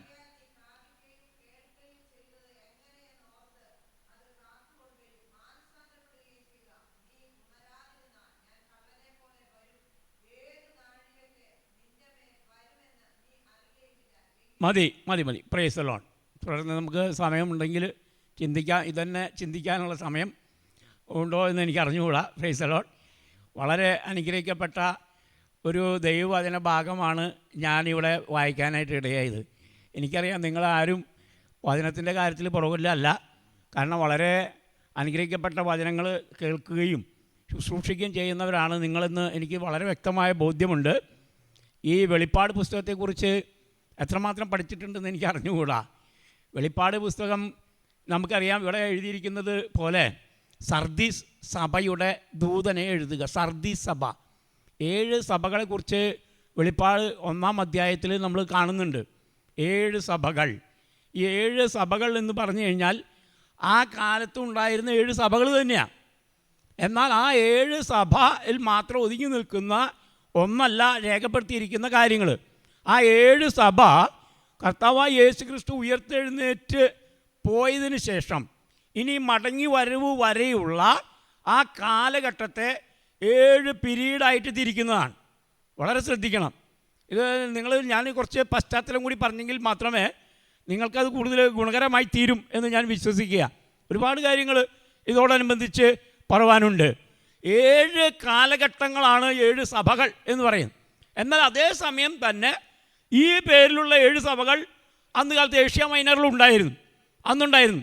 ഇന്ന് അതിൽ ഒരു സഭകളും ഇല്ല എന്നുള്ളതാണ് എൻ്റെ അറിവ്. ശരിയാണെങ്കിൽ സഭകളൊക്കെ എല്ലാം നഷ്ടപ്പെട്ടു പോയിരിക്കുകയാണ്. സ്തോത്രം. ദൈവത്തിന് മഹത്വം ഉണ്ടാകട്ടെ. അപ്പോൾ ഈ സർദീസ് സഭയുടെ പീരീഡ് എന്ന് പറയുന്നത് എന്താ? നമുക്കറിയാം, 1-ാം നൂറ്റാണ്ട് മുതൽ ഈ എടുത്തു കഴിഞ്ഞാൽ കർത്താവിൻ്റെ വരവ് വരെയുള്ള പീരീഡുകളെ തിരിച്ചിരിക്കുകയാണ്. ഈ 7 കാലഘട്ടങ്ങളായിട്ട് തിരിച്ചിരിക്കുക. അതിൽ ഈ സർദീസ് സഭയുടെ പീരീഡ് എന്ന് പറയുന്നത് 1520 മുതലുള്ള പീരീഡാണ്. എന്ന് പറഞ്ഞാൽ 16-ാം നൂറ്റാണ്ടിൻ്റെ പ്രാരംഭ സമയം. അപ്പോൾ നമ്മളറിയാം, നമുക്കൊന്ന് ചിന്തിച്ച് നോക്കി അതിൻ്റെ പുറകിലേക്ക് നമുക്കൊന്ന് ചിന്തിച്ച് നോക്കിയാൽ ഈ കാലഘട്ടം ഇങ്ങനെയായിരുന്നു എന്നുള്ളത് നിങ്ങൾ അറിഞ്ഞിരിക്കേണ്ടത് വളരെ ആവശ്യമാണ്. നമ്മുടെ സഭാചരിത്രം അല്പമെങ്കിലും നിങ്ങൾ മനസ്സിലാക്കണം. നമുക്കറിയാം, 1ഉം 2ഉം നൂറ്റാണ്ടുകളിൽ ദൈവത്തിൻ്റെ സഭയെ എങ്ങനെയും തകർക്കാനായിട്ട് പിശാചി ശ്രമിച്ചെങ്കിലും അത് നടന്നില്ല. കാരണം അനേകർ രക്തസാക്ഷികളായി മരിക്കാൻ തയ്യാറായി നിൽക്കുന്നതായിട്ടുള്ള ജനം. പിശാചിനെ ഒന്നും ചെയ്യാൻ കഴിഞ്ഞില്ല. പിശാച് വളരെ തന്ത്രശാലിയാണെന്നുള്ള കാര്യം നമുക്കെല്ലാവർക്കും അറിയാവുന്നതാണ്. അപ്പോൾ 1ഉം 2ഉം നൂറ്റാണ്ടുകളിൽ ഈ പിശാചിന് സഭയെ തകർക്കാൻ കഴിയാതെ, അതായത് ലക്ഷക്കണക്കിന് കോടിക്കണക്കിന് ആളുകൾ രക്തസാക്ഷികളായി ആ കാലഘട്ടത്തിൽ. അന്നുണ്ടായത് രാജാക്കന്മാരൊക്കെ തന്നെ ക്രിസ്ത്യാനി എന്ന് പേര് പറയപ്പെട്ടവരെ പോലും കൊന്നൊടുക്കുന്ന കാലമായിരുന്നു. നമുക്കറിയാം, ഇന്ന് റോമിൽ കൊളോസിയം എന്ന് പറഞ്ഞൊരു സ്ഥലമുണ്ട്. എൻ്റെ മകനൊക്കെ കഴിഞ്ഞ പ്രാവശ്യം അവിടെ പോയി കാണാനിടയായി. അതിങ്ങനെ ഒരു ഭാഗം പൊളിഞ്ഞ് കുറച്ച് ഭാഗം മാത്രമേ ഇന്നിപ്പോൾ കൊളോസിയത്തിനുള്ളൂ. ആ കൊളോസിയത്തിൽ ഈ വിശുദ്ധന്മാരായ ദൈവജനത്തെ ഈ കഴുത്ത് കണ്ടിച്ച് ഇങ്ങനെ തൂണിൽ കെട്ടി നിർത്തും. തൂണിൽ കെട്ടിയിട്ട് ഇതിനകത്ത് പന്തം ഇറക്കി വയ്ക്കുക. ഇതിനകത്ത് അങ്ങനെ ആ പന്തം ഇങ്ങനെ കത്തി ഉരുകി ഈ മനുഷ്യൻ ഇല്ലാതെയായി പോകും. അങ്ങനെ ചെയ്തിരുന്നൊരു കാലഘട്ടമായിരുന്നു ക്രിസ്ത്യാനികൾ. അതിന് തയ്യാറായ ലക്ഷക്കണക്കിന് കോടിക്കണക്കിന് ജനം, 6 കോടി വിശുദ്ധ രക്തസാക്ഷികൾ സ്വർഗത്തിലുണ്ട് എന്ന് വേദപണ്ഡിതന്മാർ പറയുന്നു. പ്രിയപ്പെട്ടവരെ, നമ്മൾ ക്രിസ്ത്യാനി എന്ന് പറഞ്ഞതുകൊണ്ടായില്ല. നമ്മൾ യഥാർത്ഥ ക്രിസ്ത്യാനി ആയി മാറണം. പേരുകൊണ്ടല്ല, നാമധേയ ക്രിസ്ത്യാനികളല്ല. ഇന്ന് ലോകത്ത് എമ്പാടും നാമധേയ ക്രിസ്ത്യാനികൾ ഒരുപാട് പേരുണ്ട്. നിങ്ങൾ എന്തിനാണ് പള്ളികളും മിനാരങ്ങളെല്ലാം വിട്ട് ഇവിടെ വന്ന് ഈ കൊച്ചു ആരാധനക്കൂട്ടത്തിൽ കടന്നു വന്നിരിക്കുന്നത്? നമ്മൾക്ക് യഥാർത്ഥമായ ഒരു ക്രൈസ്തവ ജീവിതം നമ്മുടെ ജീവിതത്തിൽ പാലിച്ച് ഒരു നിത്യത നമുക്ക് വേണ്ടി ദൈവം വെച്ചിട്ടുണ്ട്. ഒരു നിത്യത കോടാനുകോടി വർഷം കഴിഞ്ഞാലും അവസാനിക്കാത്ത ദൈവം നിത്യനായതുകൊണ്ട് നമ്മളെ ആത്മാവ് നിത്യമാണ്. അത് നമ്മൾ മനസ്സിലാക്കണം. അതുകൊണ്ട് അത് ദൈവത്തോടു കൂടെ നിത്യകാലം വസിക്കാനുള്ള ഒരു ഭാഗ്യ പദവി ദൈവം മനുഷ്യന് വെച്ചിരിക്കുക. അതുകൊണ്ട് അത് പ്രാപിക്കുക എന്നുള്ളതാണ് നമ്മുടെ ഈ ഭൂമിയിലെ വളരെ ചുരുങ്ങിയ പീരീഡ് കൊണ്ട് നമുക്ക് സാധിക്കാനുള്ളത്. നമുക്ക് ഏറിയാൽ 80 അല്ലെങ്കിൽ 100, 120 വയസ്സ് വരെയും ഒരു മനുഷ്യന് ഇവിടെ ജീവിക്കാം. 120 വയസ്സാക്കി ദൈവം ആയുസ്സിനെ കുറച്ചിട്ടുണ്ട്. 120 വയസ്സ് വരെയും ജീവിക്കാം. പക്ഷേ ഒരു കാര്യം, ഇത് വളരെ നിത്യതയുമായി തട്ടിച്ച് നോക്കുമ്പോൾ ഇതൊക്കെ നിമിഷങ്ങൾ മാത്രമുള്ളൂ പ്രിയപ്പെട്ടവരെ. ആ കാലഘട്ടം പോലും നമുക്കൊരു വിശുദ്ധ ജീവിതം നയിച്ച് നിത്യതയിലേക്ക് പ്രവേശിക്കാനാണ് ദൈവം നമ്മെക്കുറിച്ച് ആഗ്രഹിക്കുന്നത്. അതിനായി നിങ്ങളേവരെയും ഇടയായി തീരട്ടെ എന്ന് ആശംസിച്ചുകൊണ്ട് പ്രാർത്ഥിച്ചുകൊണ്ട് എൻ്റെ വചനത്തിലേക്ക് ഞാൻ തിരിയാൻ ആഗ്രഹിക്കുക. നോക്കുക, അപ്പോൾ 1-2 നൂറ്റാണ്ട് കഴിഞ്ഞു. 3-ാം നൂറ്റാണ്ട് 325 AD 325 കോൺസ്റ്റന്റൈൻ ചക്രവർത്തി കടന്നു വരിക. കുസ്തന്തിനോസ് എന്ന് മലയാളത്തിൽ പറയും. ഇദ്ദേഹം ഒരു വെളിപ്പാട് കണ്ടതിൻ്റെ അടിസ്ഥാനത്തിൽ, അത് പിശാചിൻ്റെ വേറൊരു ടെക്നിക്കായിരുന്നു. ഞാൻ അവിടേക്ക് അത്രയധികം ഡീപ്പായി പോയി കഴിഞ്ഞാൽ ഈ വിഷയത്തിലേക്ക് കടക്കാൻ എനിക്ക് പറ്റില്ല. എങ്കിലും ഞാൻ 1-2 പരാമർശം പറഞ്ഞു പോകട്ടെ. കോൺസ്റ്റന്റൈൻ ചക്രവർത്തി എന്തായാലും ക്രിസ്ത്യാനിയായി പ്രഖ്യാപിച്ചു. നോക്കുക, കോൺസ്റ്റന്റൈൻ ചക്രവർത്തി ക്രിസ്ത്യാനിയാണെന്ന് പ്രഖ്യാപിച്ചപ്പോൾ അന്ന് റോമിലുണ്ടായിരുന്ന ജനമെല്ലാം ഞങ്ങൾ പറഞ്ഞ് ഒരു പാപബോധമോ ഒരു മാനസാന്തരമോ കൂടാതെ ഈ ക്രൈസ്തവ സഭയിലേക്ക് കടന്നു വന്നതിൻ്റെ പരിണത ഫലമാണ് പിന്നീട് നമ്മൾ ലോകം ദർശിപ്പാൻ ഇടയായത്. അതപതിച്ചു പോയി. അപ്പോൾ അങ്ങനെ വന്നപ്പോൾ എന്ത് സംഭവിച്ചു എന്നറിയാമോ? അവരുടെ അമ്പലത്തിലെ എല്ലാ കാര്യങ്ങളും നമ്മുടെ പള്ളിക്ക് അകത്തായി, നമ്മുടെ സഭയ്ക്കകത്തായി. അവരുടെ ചർച്ചിനകത്തുണ്ടായിരുന്ന കാര്യങ്ങളെല്ലാം, അവരുടെ പൂരം, അവരുടെ വെടിക്കെട്ടൊക്കെ നമ്മുടെ അകത്തേക്ക് കിടന്നു വന്നു. നമുക്ക് മനസ്സിലായി കാണുന്നു ഞാൻ വിചാരിക്കുക. അവരുടെ വിഗ്രഹം നമ്മുടെ വിഗ്രഹമായി മാറി. അങ്ങനെ സഭ അധപതിച്ചു പോയി. 6-ാം നൂറ്റാണ്ട് മുതൽ 16-ാം നൂറ്റാണ്ട് വരെ, ഈ പറയുന്ന സമയം വരെ, ഈ സർദീസ് സഭയുടെ കാലഘട്ടം വരെ സഭ അന്ധകാര യുഗത്തിലാണെന്നാണ് എഴുതി വച്ചിരിക്കുന്ന രേഖകളിൽ. അന്ധകാരമയം. പല പോപ്പ് എന്ന് പറയുന്നതായിട്ടുള്ള പോപ്പുമാരും ബൈബിൾ കത്തിച്ചു കളഞ്ഞു. എന്താ കാരണം എന്നറിയാമോ? അവരുടെ ഉപദേശവും ഈ ബൈബിൾ തമ്മിൽ ഒരു പൊരുത്തവുമില്ല. അതുകൊണ്ട് ബൈബിൾ ശരിയല്ല എന്ന് പറഞ്ഞ് ബൈബിൾ കത്തിച്ച പോപ്പുമാർ പോലും ഉണ്ടായിരുന്നു ആ കാലഘട്ടത്തിൽ. അതാണ് സഭ. നമുക്കറിയാം, ഈ വചനം എന്ന് പറയുന്നത് വെളിച്ചമാണ്. ഈ സഭ എവിടെ വചനം പ്രസ്താവിക്കപ്പെടുന്നുവോ അവിടെ അന്ധകാരം മാറിപ്പോവും. കാരണം ഇത് വചനം എന്ന് പറയുന്നത് ദൈവം തന്നെയാണ്. ദൈവം സ്പോക്ക് ചെയ്ത വചനമാണിത്. കണ്ടോ, ഈ പ്രപഞ്ചം തന്നെ സൃഷ്ടിക്കപ്പെട്ടത് വചനത്താലാണ്. ദൈവം പറയാ അങ്ങനെ സംഭവിക്കട്ടെ, അങ്ങനെ ഉളവാകട്ടെ എന്ന് പറഞ്ഞ ഉടനെ ഈ പ്രപഞ്ചം ഉളവായി. മനുഷ്യനൊഴിച്ച് ബാക്കി എല്ലാ ജീവജാലങ്ങളും അങ്ങനെയാണ് ഉളവായത്. അപ്പോൾ ദൈവം സ്പോക്ക് ചെയ്ത അതേ വചനമാണ് നമ്മൾ ഉപയോഗിക്കുന്നത്. എന്ന് പറഞ്ഞാൽ വചനം ഈസ് ഈക്വൽ ടു ദൈവം. വചനം തന്നെയാണ് ദൈവം. ഇന്ന് പാൽക്കാലം ഈ വചനം നിങ്ങൾ അതിൻ്റെ പ്രാധാന്യത്തോടുകൂടി ഏറ്റെടുത്ത് അത് അനുസരിച്ചാൽ, അത് ജീവിതത്തിൽ പ്രായോഗികമാക്കിയാൽ നിശ്ചയമായിട്ടും നിങ്ങൾ അനുഗ്രഹിക്കപ്പെട്ടിരിക്കും. അതിൽ ഒരു സംശയം വിചാരിക്കണ്ട. ഞാൻ എൻ്റെ ജീവിതത്തിൻ്റെ അനുഭവത്തിൽ നിന്ന് ഞാൻ പറയുക, ഞാനൊരു വട്ടപൂജ്യമായിരുന്നു പ്രിയപ്പെട്ടവരെ എൻ്റെ ജീവിതത്തിൽ. പക്ഷേ ദൈവവചനം അനുസരിക്കണമെന്ന് എൻ്റെ ജീവിതത്തിൽ ഒരു ആഗ്രഹം തോന്നിയപ്പോൾ ഞാൻ ദൈവവചനത്തിലേക്ക് തിരിയാനിടയായി. അന്ന് മുതൽ എൻ്റെ ഉയർച്ച, എൻ്റെ അനുഗ്രഹങ്ങൾ ആരംഭിപ്പാനിടയായി. ഇന്നും അത് തുടർന്നുകൊണ്ടിരിക്കുക. ഒരു കഴിഞ്ഞു പോലും താഴാതെ വണ്ണം ദൈവം ഇന്നും ഞങ്ങളെ പരിപാലിച്ചുകൊണ്ടിരിക്കുന്നവർ ഞാൻ ദൈവത്തെ സ്തുതിക്കുകയാണ്. നിങ്ങളുടെ ജീവിതത്തിൽ സംഭവിക്കും. ഇത് വെറുതെ പറയുന്ന കാര്യമല്ല. വചനം അനുസരിക്കുക, ദൈവം നിങ്ങൾ അനുഗ്രഹിപ്പാനിടയായി തീരും. അപ്പോൾ ഞാൻ പറഞ്ഞു വരട്ടെ, 1520 കാലഘട്ടത്തിലേക്ക് എത്തിയപ്പോൾ ഒരു സംഭവം നടന്നു. 1520 മാർട്ടിൻ ലൂതർ എന്ന് പറയുന്ന ഒരു മനുഷ്യൻ ജനിക്കുന്നത്. 1503 അദ്ദേഹം ജനിക്കുന്നത്. അങ്ങനെ അദ്ദേഹം ജനിച്ച് 513 തോന്നുന്നു അദ്ദേഹം ഒരു പള്ളിയിൽ അച്ഛനായി മാറി. പള്ളിയിൽ അച്ഛനായി പിന്നെ ഒരു 6 കൊല്ലക്കാലം ആൾ അവരുടെ ഒരു കർദിനാളായിട്ട് അവരുടെ ഒരു പ്രൊഫസറായി മാറി, വചനം പഠിപ്പിക്കുന്ന പ്രൊഫസറായി. 1517 ഇതൊക്കെ കാലഘട്ടം വളരെ കറക്റ്റായിട്ടുള്ള കാലഘട്ടങ്ങളാണ്. 1517 ഇദ്ദേഹം ഒരു വാക്യം കണ്ടെത്തി. റോമാലേഖനം 1-ാം അധ്യായം 17-ാം വാക്യം, എൻ്റെ നീതിമാൻ വിശ്വാസത്താൽ ജീവിക്കും. വിശ്വാസത്താൽ ജീവിക്കും. കത്തോലിക്ക സഭ പഠിപ്പിക്കുന്നത് നീതി പ്രവൃത്തികളെ കൊണ്ടാണ് ഒരു മനുഷ്യന് രക്ഷ കിട്ടുന്നതെന്നാണ്. ഇന്നും കത്തോലിക്ക സഭ പഠിപ്പിക്കുന്നതാണ്. നീതി പ്രവർത്തിക്കുക, നന്മ പ്രവർത്തിച്ചാൽ ഒരാൾക്ക് രക്ഷ കിട്ടുന്ന. ഒരിക്കലും അങ്ങനെ കിട്ടില്ല പ്രിയപ്പെട്ടവരെ. യേശു ക്രിസ്തുവിലുള്ള വിശ്വാസത്താൽ മാത്രമേ ഒരാൾക്ക് രക്ഷ കിട്ടൂ എന്ന് ഈ മാർട്ടിൻ ലൂതർ മനസ്സിലാക്കുക മാത്രമല്ല, അദ്ദേഹം അത് പരസ്യമായി പ്രഖ്യാപിക്കാനിടയായി. 1517 ടെറ്റ്സൽ എന്ന് പറയുന്നതായിട്ടുള്ള ഒരു കത്തോലിക്ക നേതാവുമായിട്ട് ഉഗ്രവാദം നടന്നു മാർട്ടിൻ ലൂതർ. 1518 ജർമ്മനിയിലെ വിറ്റൻബർഗ് എന്ന് പറഞ്ഞ സ്ഥലത്തുള്ള വളരെ വലിയ പള്ളിയുടെ മതിലിന്മേൽ ഇദ്ദേഹം 95 ചോദ്യങ്ങൾ കത്തോലിക്ക സഭയോട് ചോദിപ്പാനിടയായി. ഇന്ന് വരെ അതിനൊരു മറുപടി കത്തോലിക്ക സഭ കൊടുത്തില്ല. 1518 അദ്ദേഹം കത്തോലിക്ക സഭ വിടാനിടയായി.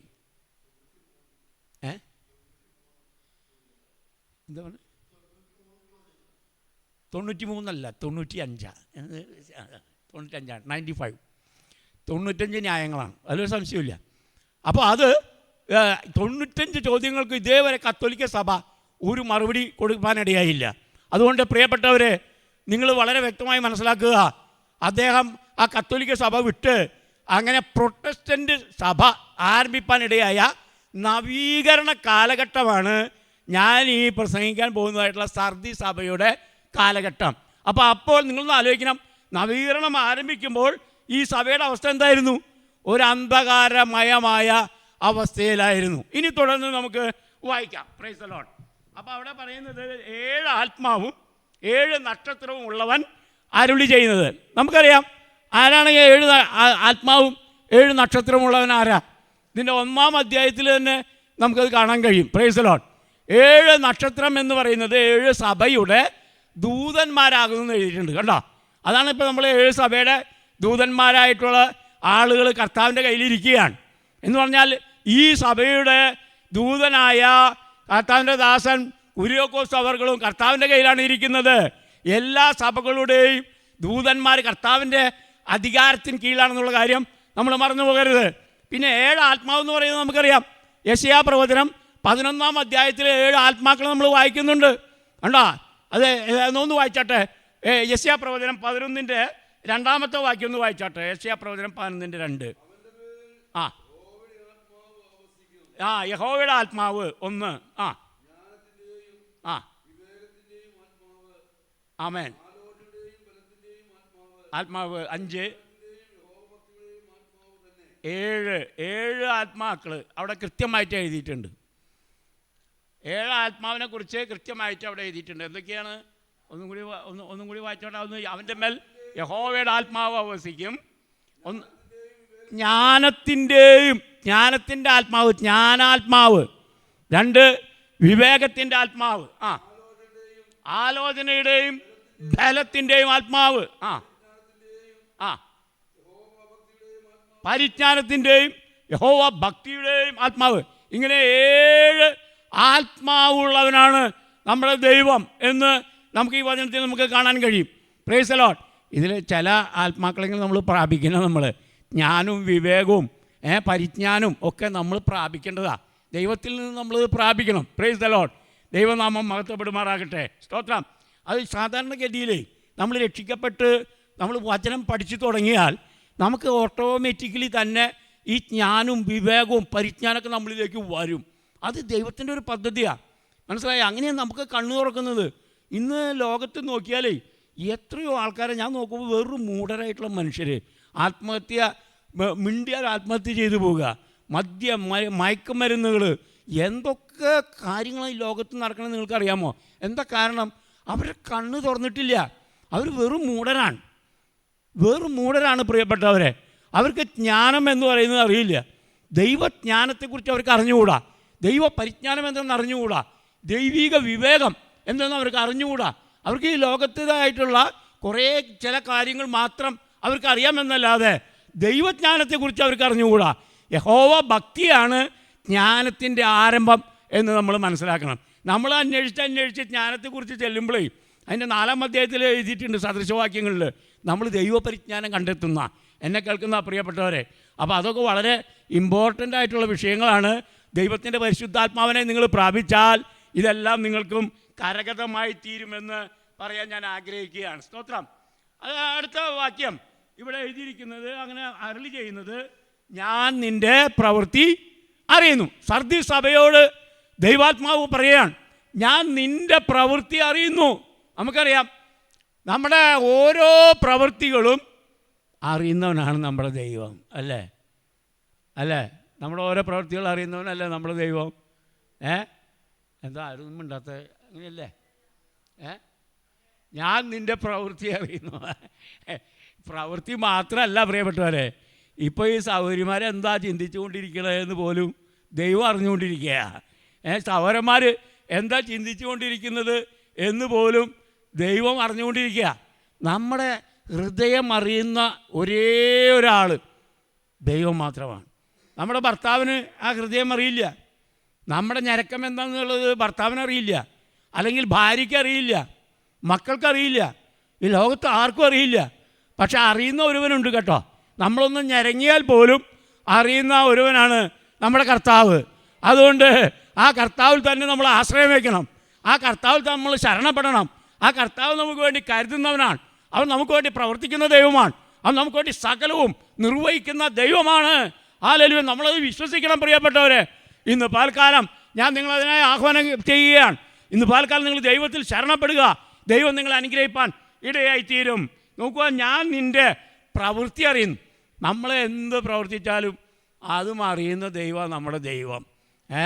ഉടായ്പാണോ എന്നുള്ളതൊക്കെ ദൈവത്തിന് അറിയാം. നമ്മളൊരു കാര്യം ചെയ്യുമ്പോഴേ ദൈവം നോക്കുന്നത് നമ്മുടെ കയ്യിലേക്കല്ല നോക്കണം. നമ്മൾ വളരെ ശ്രദ്ധിക്കേണ്ട ഒരു കാര്യം ഞാൻ പറയാം, വലിയൊരു ആത്മീയ മർമ്മമാണ്.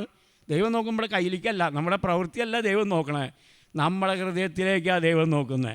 ഇതിൻ്റെ ആറ്റിറ്റ്യൂഡ് എന്താണെന്ന് ദൈവം നോക്കണം. അതിൻ്റെ മനോഭാവം, അതിൻ്റെ പുറകിലുള്ള ചേതോവികാരം എന്താണെന്ന് ദൈവം നോക്കുന്നു. അവിടെയാ പലരും പരാജയപ്പെട്ടു പോവുക. അതിലാണ് പലരും പരാജയപ്പെട്ടു പോവുക. അതാണ് ഈ ആത്മീയ കോളത്തിലുണ്ടല്ലോ ഇന്ന് വലിയ തകർച്ചയുടെ ഒരു വക്കിലാണ്. ഞാനത് അവിടേക്ക് ഞാൻ കടക്കാൻ ആഗ്രഹിക്കുന്നില്ല. ഞാൻ വെറുതെ പറയല്ല, ആത്മീയ ഗോളം വളരെ തകർച്ചയുടെ ഒരു വക്കിലാണ് മുന്നോട്ട് പോകുന്നത്. അത് വചനപ്രകാരം പറഞ്ഞിട്ടുള്ള ഞാൻ കഴിഞ്ഞ പ്രാവശ്യം വന്നപ്പോൾ നിങ്ങളോട് പറഞ്ഞിട്ടുണ്ടോയെന്ന് എനിക്ക് അറിഞ്ഞുകൂടാ. അത് സംഭവിക്കേണ്ട കാര്യമാണ്. അത് വചനത്തിൽ സംഭവിക്കേണ്ട കാര്യമാണ്. അത് അങ്ങനെ സംഭവിക്കും. ഒരു ശേഷിപ്പ് മാത്രമേ ഇന്ന് ഉണ്ടാവുള്ളൂ, ഒരു ശേഷിപ്പ്. അല്ലാത്തവരൊക്കെ വീണ് പോകുക എന്നുള്ളത് വചനപ്രകാരമുള്ള കാര്യം തന്നെയാണ്. അത് ഓരോ യുഗങ്ങൾ പഠിക്കുമ്പോൾ നമുക്കത് മനസ്സിലാക്കാൻ പറ്റും. ഈ യുഗം പരാജയപ്പെടും, ഈ പെന്തക്കോസ്റ്റ് യുഗം പരാജയപ്പെടും. അത് കഴിഞ്ഞാൽ അടുത്ത യുഗമുണ്ട്, സഹസ്രാബ്ദ യുഗം, 1000 ആണ്ട് വാഴ്ച. ആ യുഗം പോലും പരാജയപ്പെടുത്തും പിശാച്. അത് നിങ്ങൾക്ക് മനസ്സിലായില്ല അല്ലേ? എങ്ങനെയാണ് 1000 ആണ്ട് കർത്താവോട് വസിക്കുമ്പോൾ വാഴുമ്പോൾ അന്ന് ലോകജാതി ഇവിടെ ഉണ്ട്. ഇവരെ മനസ്സിലായോ? ഈ ലോകജാതി ഇവിടെയുണ്ട്. ദൈവജനമാകുന്ന നമുക്ക് ഭാഗ്യമുണ്ടെങ്കിൽ നമ്മളായിരിക്കും ഇവിടെ ഭരണകർത്താക്കൾ, ഭരിക്കുന്നത് ഇവിടെ. നമ്മളെ ആത്മാവിലാണ് ഭരിക്കുന്നത്. ഇവരെ മനസ്സിലായ? ലോകത്തെ സാധാരണ ജനം അന്ന് ലോകത്തുണ്ട്.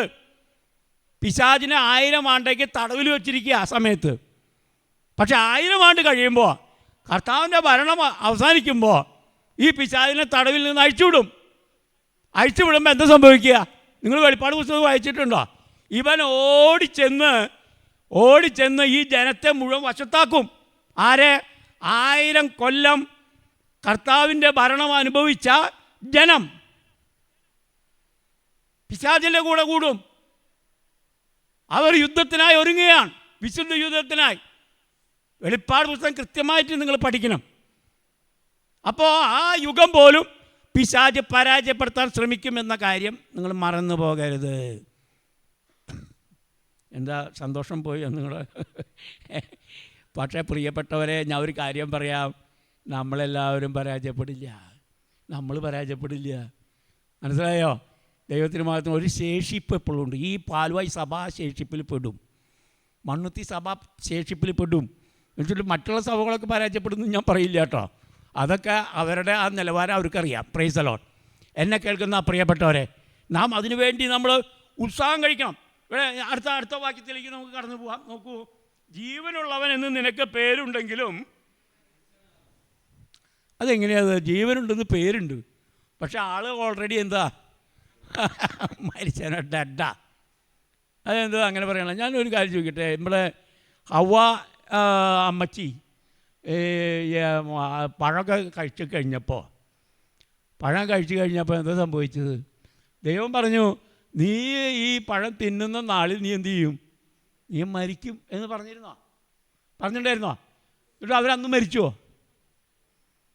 അവരേതാണ്ട് 950 വർഷത്തോളം അങ്ങോട്ട് ജീവിച്ചു ഇല്ലേ? ആദാം ജീവിച്ചില്ലേ? അപ്പോൾ എങ്ങനെ നമ്മളിപ്പോൾ അതിന് വ്യാഖ്യാനിക്കുക? 2 തരം വ്യാഖ്യാനമുണ്ട്, എനിക്കറിയാം.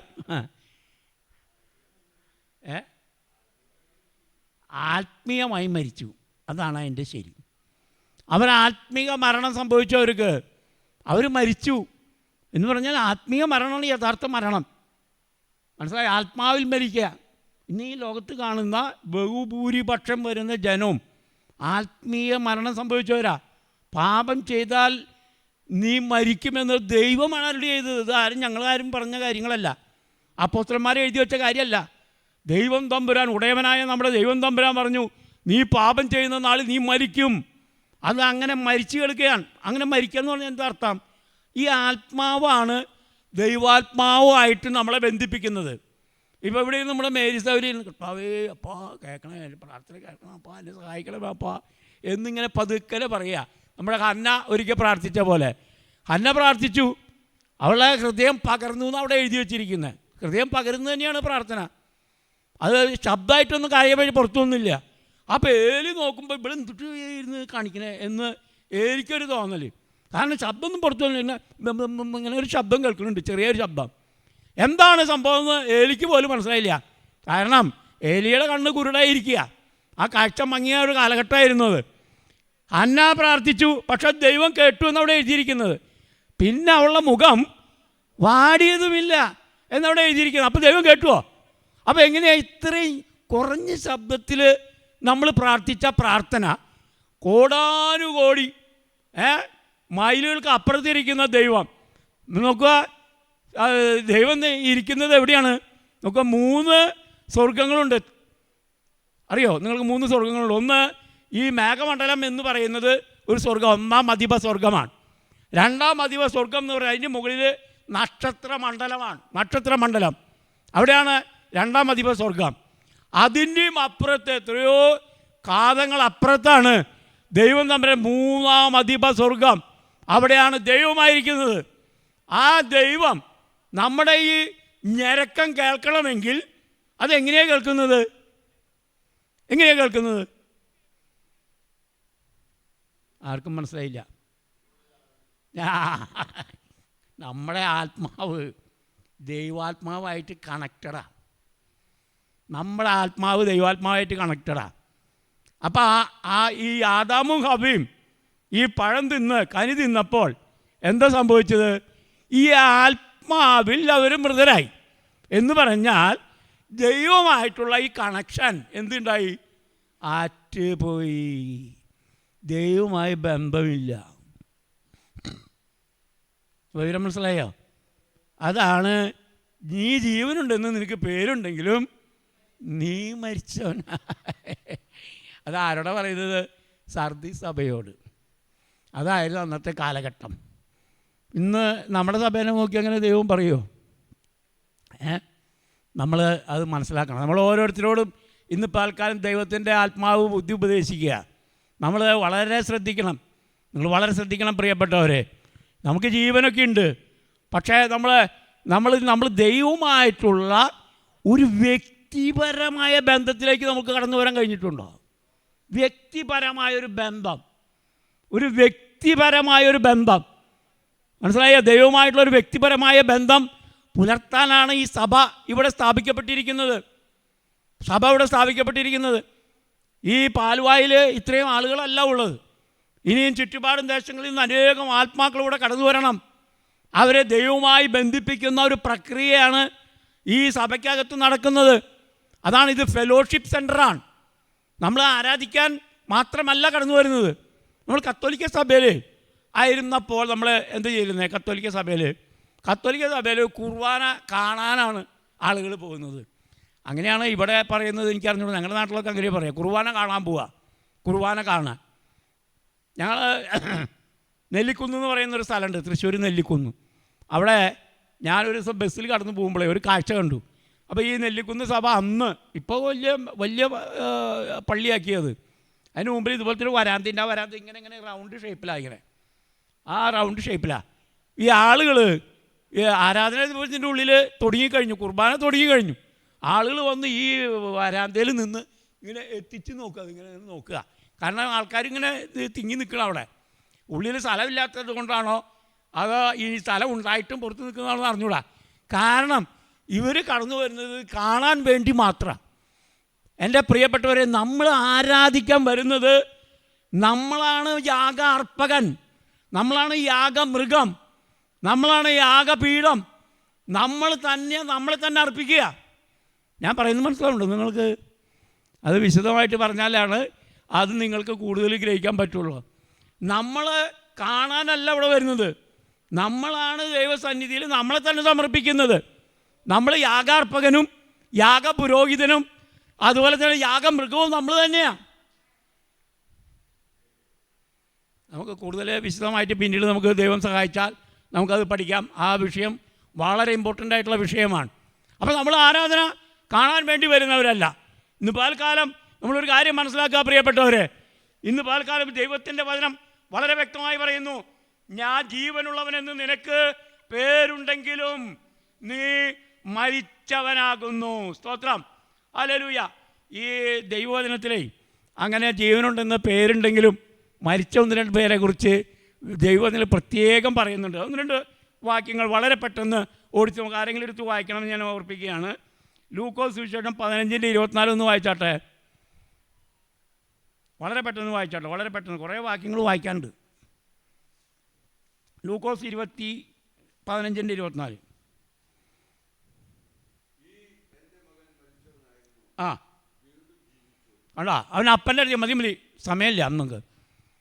അവൻ പാപം ചെയ്ത് അവൻ അപ്പനിൽ നിന്ന് വസ്തുവൊക്കെ വാങ്ങി പോയി ദൂർത്തടിച്ച് എങ്ങനെയൊക്കെ ജീവിച്ചു എന്ന് നമുക്ക് അറിഞ്ഞുകൂടാ. അങ്ങനെ ജീവിച്ചെല്ലാം നഷ്ടപ്പെട്ട് കിടക്കുമ്പോഴാണ് അവൻ അപ്പനെക്കുറിച്ച് ആലോചിക്കുന്നത്. നോക്കുക, അവന് ഒരു വസ്തും ഭക്ഷിപ്പാൻ കിട്ടാതെ ഈ പന്നികൾക്ക് കൊടുക്കുന്ന വാളവര എന്ന് പറയുന്നതായിട്ടുള്ള ആ ഭക്ഷ്യവസ്തു പോലും അവന് തിന്നാൻ കിട്ടിയില്ല എന്നാണ് എഴുതിയിരിക്കുന്നത്. അങ്ങനെ കിട്ടാതെ വന്നപ്പോൾ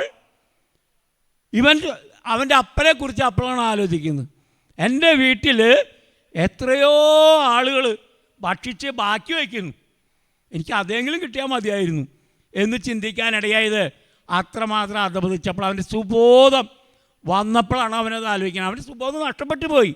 സുബോധം നഷ്ടപ്പെടുക അത് വളരെ ഇമ്പോർട്ടൻ്റ് ആയിട്ടുള്ളൊരു വാക്യമാണ്. സുബോധം നഷ്ടപ്പെട്ടു പോയി. അപ്പോൾ സുബോധം വന്നപ്പോൾ അവൻ അപ്പനെക്കുറിച്ച് ചിന്തിപ്പാനിടയായി.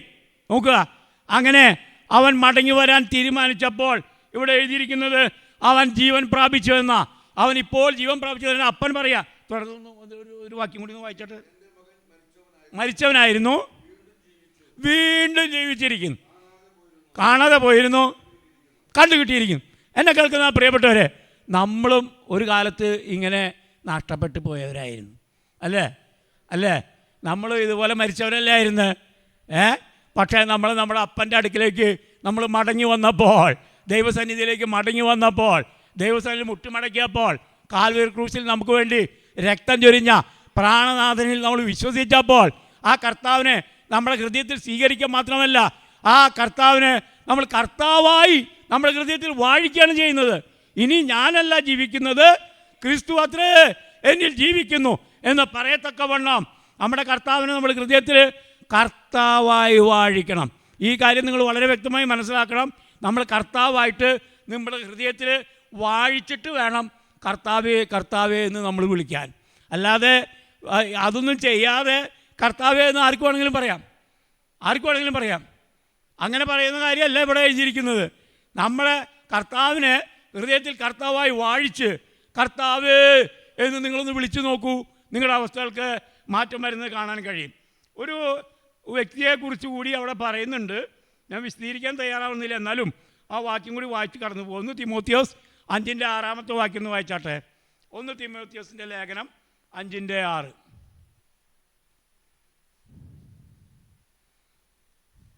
ഞാൻ വായിക്കാം. കാമുകിയായവളോ മതി.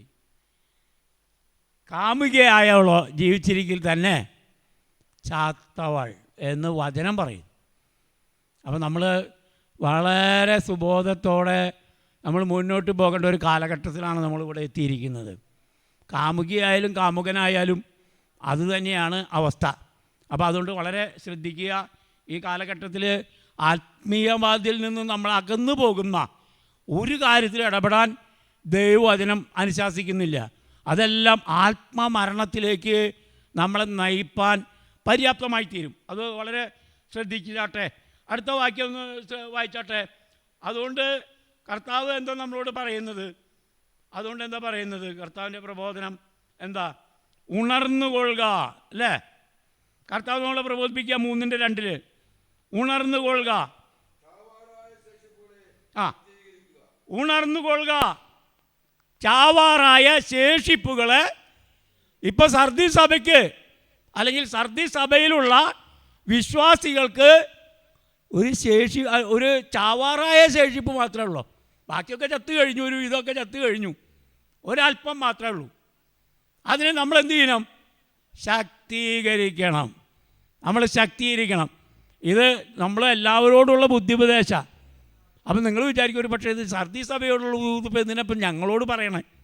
എൻ്റെ പ്രിയപ്പെട്ടവരെ, ഞാൻ നിങ്ങളോട് പറഞ്ഞു, എല്ലാ കാലഘട്ടങ്ങളിലേക്കുള്ള ദൂതാണ് ദൈവത്തിൻ്റെ പരിശുദ്ധാത്മാവ് എഴുതി വച്ചിരിക്കുന്നത്. നമുക്കുള്ള ദൂതാണ്. കർത്താവ് പറയാ, നീ ഉണർന്നുകൊള്ളുക. എനിക്ക് 2-3 ദിവസമായിട്ട് ചെറിയ ഒരു കഫത്തിൻ്റെ തടസ്സം ഉണ്ട്, ക്ഷമിക്കണം കേട്ടോ നിങ്ങൾ. അപ്പോൾ അത് പൂർണ്ണമായും മാറിയിട്ടില്ല. ഒരു കഫത്തിൻ്റെ ഒരു തടസ്സം, അല്ലെങ്കിൽ ഞാനൊരു കഫരോഗിയാണ് അനേക വർഷങ്ങളായിട്ട്. ഇപ്പോൾ അത് വളരെ കുറഞ്ഞൊരു സാഹചര്യമാണ്. ഇപ്പോൾ ഈ കാലാവസ്ഥ ചേഞ്ചാണെന്ന് തോന്നുന്നു, ഇങ്ങനൊരു തടസ്സം ഉണ്ടായിട്ടുണ്ട്. അതുകൊണ്ട് ക്ഷമിക്കണം എന്ന് ഞാൻ ഓർപ്പിക്കുകയാണ്. അപ്പോൾ നോക്കുക, കർത്താവ് പ്രബോധിപ്പിക്കുകയാണ് നമ്മളെ, ഉണർന്നുകൊള്ളുക. വളരെ ഇമ്പോർട്ടൻ്റ് ആയിട്ടുള്ളൊരു കാര്യമാണ്. അപ്പോൾ എന്താ കാര്യം ഒന്ന് ആലോചിക്കാൻ. ഉണരാൻ ഒരാളോട് പറയുമ്പോൾ അയാൾ ഏതവസ്ഥയിലായിരിക്കും? അവർ ഉറങ്ങിയ അവസ്ഥയിലാണ്. ഇന്നത്തെ സഭകൾ അനേകം ഈ അവസ്ഥയിലാണ്. ഇന്നത്തെ സഭകൾ അനേകം ജീവനുണ്ടെങ്കിലും പേരുണ്ടെങ്കിലും മരിച്ച അവസ്ഥയിലാണ് ഇന്നാണ്. ഞങ്ങൾ അവിടെ ഈ കൊട്ടിൽ എന്ന് പറയും, കൊട്ടിൽ ഈഴവർക്ക്, ഞങ്ങളവിടെ ഈഴവർക്ക് കൊട്ടിലുണ്ടാവും. അവരെ അച്ഛനൊക്കെ മരിച്ചു കഴിഞ്ഞ് കഴിഞ്ഞാൽ അതിൻ്റെ ഉള്ളിൽ അവർ അതിനെ ആവഹിച്ചു കൊണ്ടിരുത്താന്നൊക്കെയാണ് പറയുന്നത്. അങ്ങനെ ഒരു കൊട്ടിലുണ്ട്. അപ്പോൾ അവർ കൊല്ലത്തിലൊരിക്കൽ ഒരു തുറക്കുള്ളത്, അത് അടച്ചു പോയി കഴിഞ്ഞാൽ അടുത്ത കൊല്ലം പിന്നെ തുറക്കുക ഇതാണ് എന്ന് പറയുന്ന പോലെ. ഞായറാഴ്ച ഒരു ആരാധന കഴിഞ്ഞ് പൂട്ടിപ്പോയാൽ പിന്നെ അടുത്ത ഞായറാഴ്ച വന്ന് തുറക്കുന്ന കൊട്ടിലുകളായി നമ്മുടെ സഭകൾ പലതും മാറിയിരിക്കുക. ഒരു പ്രവർത്തനമില്ല, വേറെ യാതൊരു പ്രവൃത്തിയില്ല. അങ്ങനെ ആയി കഴിഞ്ഞ് കഴിഞ്ഞാൽ അതിനെ പറയുന്ന പേരാണ്, നീ ജീവനുണ്ടെന്ന് പേരുണ്ടെങ്കിലും മരിച്ചവൻ എന്ന് പേരുള്ളത്. അതുകൊണ്ടാണ് എന്നെ കേൾക്കുന്ന ആ പ്രിയപ്പെട്ടവരെ, ഇന്ന് നമ്മുടെ സഭ അങ്ങനെ ആയിരിക്കാനല്ല നമ്മൾ ആഗ്രഹിക്കുന്നത്. എപ്പോഴും പ്രവർത്തന നിരതരായിരിക്കണം. നമ്മളെപ്പോഴും കർത്താവിന് വേണ്ടി അധ്വാനിക്കുന്നവരായിരിക്കണം.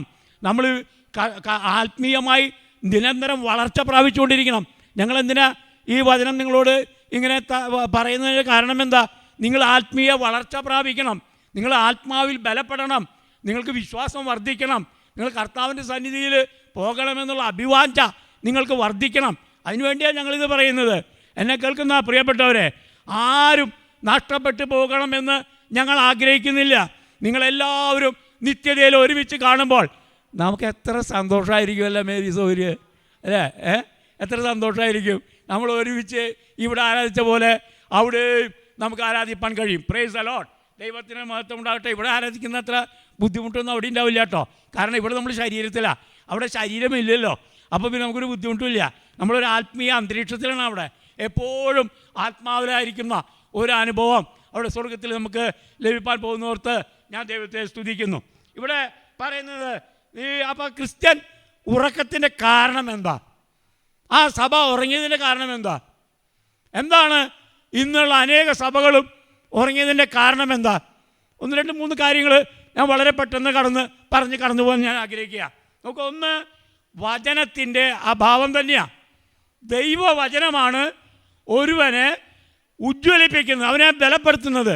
നമ്മുടെ ആത്മാവിൻ്റെ പോഷണമാണ് ദൈവവചനം.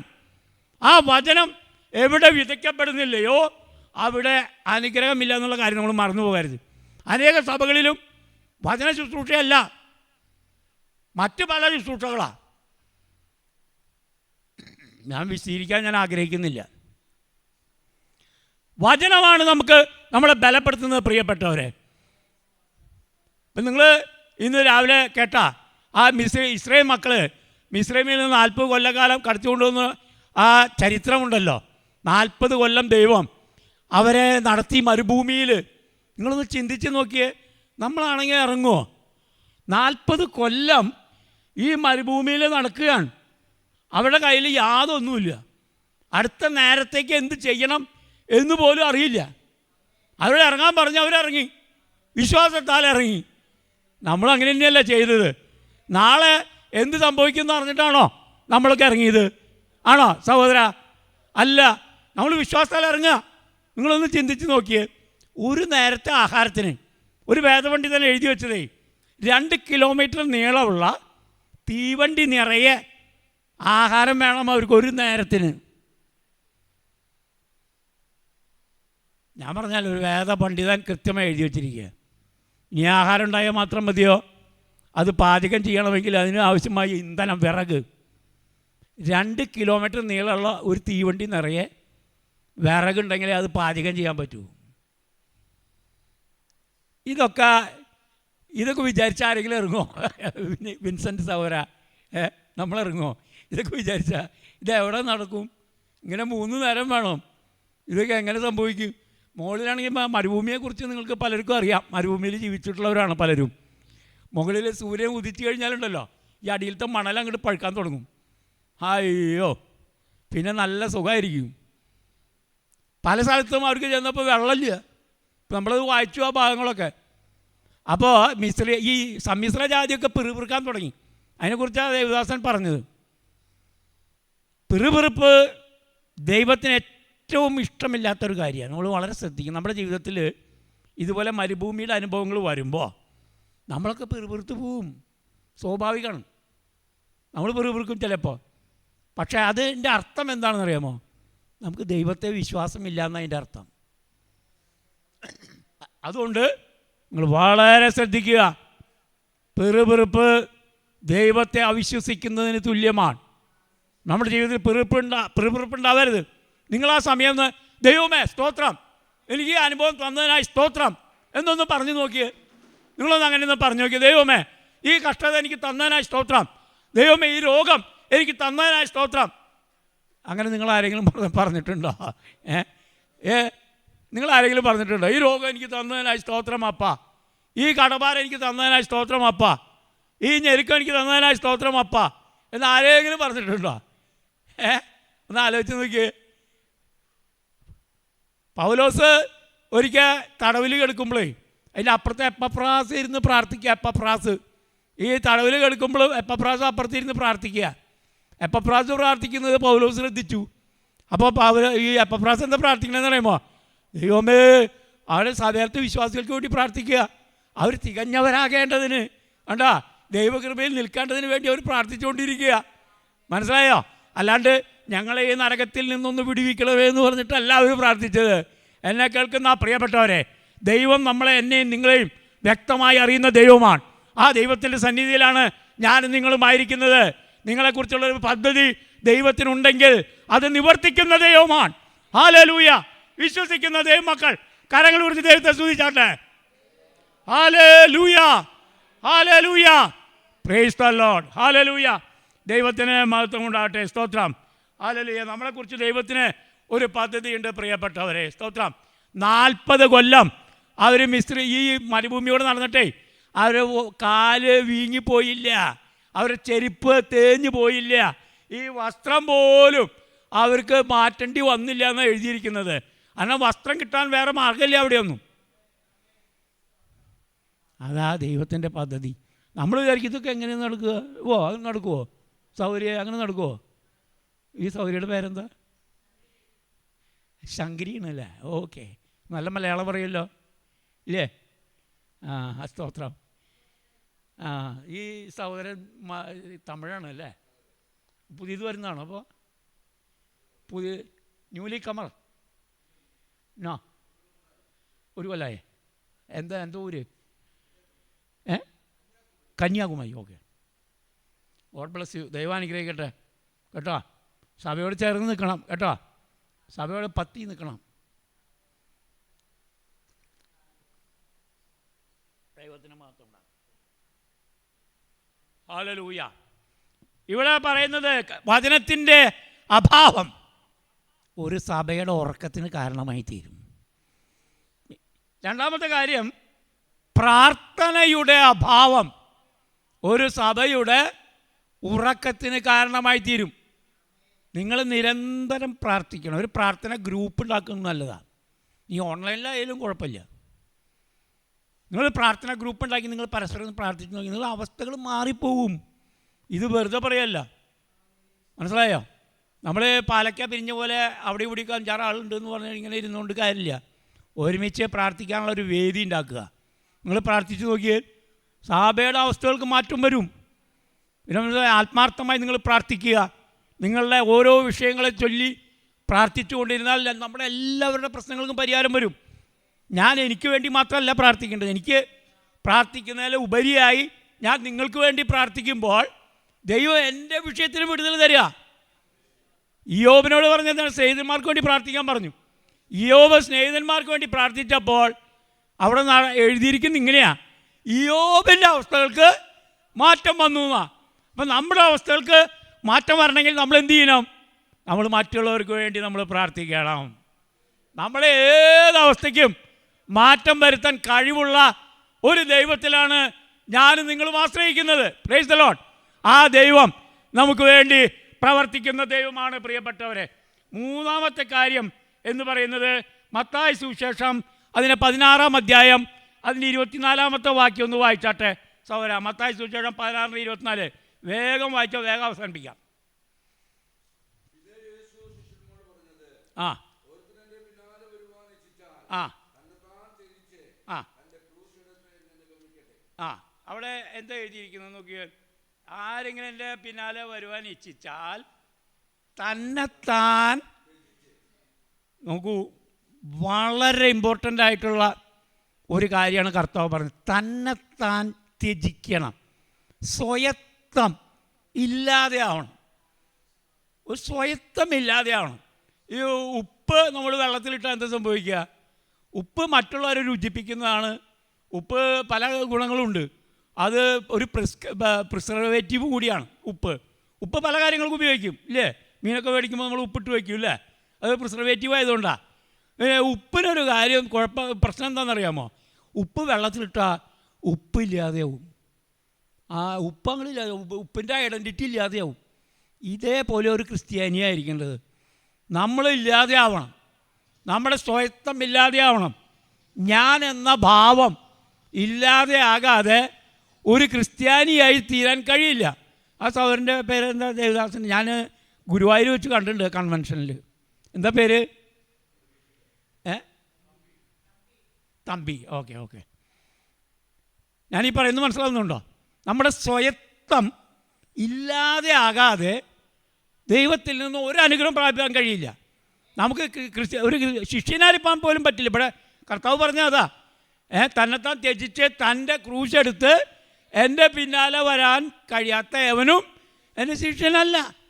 ശിഷ്യനാവണമെങ്കിലുള്ള പ്രഥമമായിട്ടുള്ള ആദ്യത്തെ പടി എന്ന് പറയുന്നത് നമ്മുടെ സ്വയത്വമില്ലായ്മ ചെയ്യുക എന്നുള്ളതാണ്. ഇന്ന് അനേക സഭകളിലും സംഭവിച്ചിരിക്കുന്ന ഒരു വലിയ അപകടമാണ് ഞാൻ നിങ്ങളോട് പറയുന്നത്. എന്താ സംഭവം എന്നറിയാമോ? നമ്മുടെ സ്വയത്വം മരിക്കുന്നില്ല. ഞാൻ ഓസിനേക്കാൾ വലിയവൻ ഞാനാണ് എന്നാണ് ഞാൻ വിചാരിക്കുന്നത്. ഇതുപോലെ ഓരോരുത്തരും അങ്ങോട്ടും ഇങ്ങോട്ടും വിചാരിക്കും അവനേക്കാൾ വലിയവൻ ഞാനാണ്, ഞാൻ പറയുന്നത് അവൻ കേൾക്കണം. ഇങ്ങനെ വിചാരിച്ചാൽ ഒരു സഭ അനുഗ്രഹിക്കപ്പെടുമോ? നിങ്ങളൊന്ന് ചിന്തിച്ച് നോക്കിയേ. നമ്മുടെ സ്വയത്വം, പ്രിയപ്പെട്ടവരെ, നമ്മൾ ദാസന്മാരാണ്. നമ്മൾ കർത്താവിൻ്റെ ദാസന്മാരാണ്. നമ്മൾ ദാസന്മാരെ വിളിക്കപ്പെട്ടവരാണ്. നിങ്ങൾ നോക്കി, അപ്പോസ്തലന്മാരുടെ മുഴുവൻ അഭിസംബോധന കഴിഞ്ഞ് കർത്താവിൻ്റെ ദാസനും എന്ന് പറഞ്ഞിട്ടാണ്. നിങ്ങൾ ആ ലേഖനങ്ങളൊന്ന് വായിച്ചു നോക്ക്. തുടക്കത്തിൽ 1:1 മുതൽ വായിച്ചു നോക്ക്. അപ്പം അറിയാം ഞാൻ കർത്താവിൻ്റെ ദാസനും. അവൻ അപ്പോസ്തലന്മാർ പോലും, ശ്രേഷ്ഠ അപ്പോസ്തലന്മാർ പോലും പറഞ്ഞത് ഞാൻ ദാസനാണെന്നാ. അപ്പം നമ്മളുടെ കാര്യം പറയാനുണ്ടോ? നമ്മളെപ്പോഴും ദാസന്മാരും ദാസിമാരും ആകണം. അതാണ് സഭയുടെ അനുഗ്രഹത്തിന് മുഖാന്തരമായി തീരുന്നത്. ഏത് സഭയിലും, ഈ പാലുവ സഭയും അങ്ങനെ തന്നെ തന്നെയാണ്. നമ്മളെ തന്നെ സ്വയം താഴ്ത്തണം. മനസ്സിലായ? മറ്റുള്ളവരെ എന്ത് ചെയ്യണം? ശ്രേഷ്ഠന്മാരെന്ന് നമ്മൾ എണ്ണണം. ആ സഹോദരിയാണ് എന്നേക്കാൾ ശ്രേഷ്ഠ, ആ സഹോദരനാണ് എന്നേക്കാൾ ശ്രേഷ്ഠൻ എന്ന് നമ്മൾ എണ്ണണം. അങ്ങനെയാണെങ്കിൽ മാത്രമേ സഭ അനുഗ്രഹിക്കപ്പെടുള്ളൂ. അങ്ങനെയല്ലാത്തവരെ കൊണ്ട് ഒരു അനുഗ്രഹം ഉണ്ടാവില്ല. അതുകൊണ്ടാണ് സഭ ഉറക്കത്തിലാകുന്നത്. അതുകൊണ്ടാണ് സഭ മയക്കത്തിലായി ഉറങ്ങിക്കെടുക്കുക. ഈ സർദി സഭ അങ്ങനെ തന്നെയായിരുന്നേ. അപ്പോൾ കർത്താവ് പറയാ, നീ എന്ത് ചെയ്യണം? നീ ഉണരണം, ശക്തിപ്പെടണം. നീ ഇങ്ങനെയായി കഴിഞ്ഞാൽ എന്ത് സംഭവിക്കുന്നറിയാമോ? കർത്താവ് വേഗം വരും. അപ്പം നിൻ്റെ അവസ്ഥ എന്താവും? നമ്മളൊക്കെ പാട്ടൊക്കെ പാടി എന്താ സന്തോഷം. നമ്മുടെ ഓസ്റ്റിൻ പാട്ടൊക്കെ പാടി എല്ലാവരും പാട്ട് പാടി സന്തോഷിക്കുക. എന്താ കാര്യം? കർത്താവ് വന്നാൽ ഇപ്പം അങ്ങോട്ട് പോകുന്നു വിചാരിച്ചിട്ടാ. പക്ഷെ പോവില്ല എന്നുള്ള കാര്യം കർത്താവ് വരുമ്പോൾ അറിയാം. അപ്പോൾ വിവരം മനസ്സിലാക്കുക. ഞാൻ എൻ്റെ കാര്യത്തിൽ പറയും, ഞാൻ ഭയപ്പെടുക, ഞാൻ പേടിക്കുക. നമ്മൾ എവിടെയാണ് വീഴ്ചയെന്ന് നമ്മൾ ഓരോ നിമിഷവും നമ്മൾ പരിശോധിച്ചുകൊണ്ടിരിക്കണം. വിവരം മനസ്സിലായോ? ഇത് വളരെ ഇമ്പോർട്ടൻ്റ് ആണ് പ്രിയപ്പെട്ടവരെ. സ്തോത്രം. ദൈവത്തിന് മഹത്വം ഉണ്ടാകട്ടെ. ഹല്ലേലൂയ. അപ്പോൾ അതുകൊണ്ട് നമ്മൾ ഉറങ്ങാതെ നമ്മൾ ഉണർന്നിരിക്കണം. ഇനി ഉണർന്നിരിക്കേണ്ട കുറേ കാര്യങ്ങൾ ബൈബിൾ പറയുന്നുണ്ട്. സമയം വളരെ പരിമിതമാണെങ്കിലും എനിക്ക് കുറച്ച് കാര്യങ്ങൾ പറയാതെ എങ്ങനെയാണ് ഇവിടെ ഞാൻ കടന്നു പോവുക. ഇത്തിരി അധികം നേരമായാലും നിങ്ങൾ ക്ഷമിക്കുമെന്നാണ് ഞാൻ വിചാരിക്കുന്നത്. അതുകൊണ്ട് ചില കാര്യങ്ങൾ നമുക്ക് വളരെ പെട്ടെന്ന് വായിച്ച് ഞാൻ കർത്താവിൽ ശരണപ്പെടുകയാണ്. നോക്കുക, നമ്മൾ എന്തിനെല്ലാം ഉണർന്നിരിക്കണം. കർത്താവ് നമ്മൾ ബുദ്ധി ഉപദേശിച്ച കാര്യമാണ്. അതുകൊണ്ട് നമ്മളത് പഠിക്കണം. നമ്മൾ എന്തിനെല്ലാം നമ്മൾ ഉണർന്നിരിക്കണം. ഒന്നാമത്തെ വാക്യം ഒന്ന് വായിച്ചാട്ടെ. 1 കൊരിന്ത്യർ 16:13. വേഗം കിട്ടിയോര് വേഗം എടുത്ത് വായിക്കട്ടാ. അത് തമിഴാണോ ഹിന്ദിയാണോ എന്ന് നോക്കണ്ട, വായിക്കണം, വേഗം വായിക്കണം.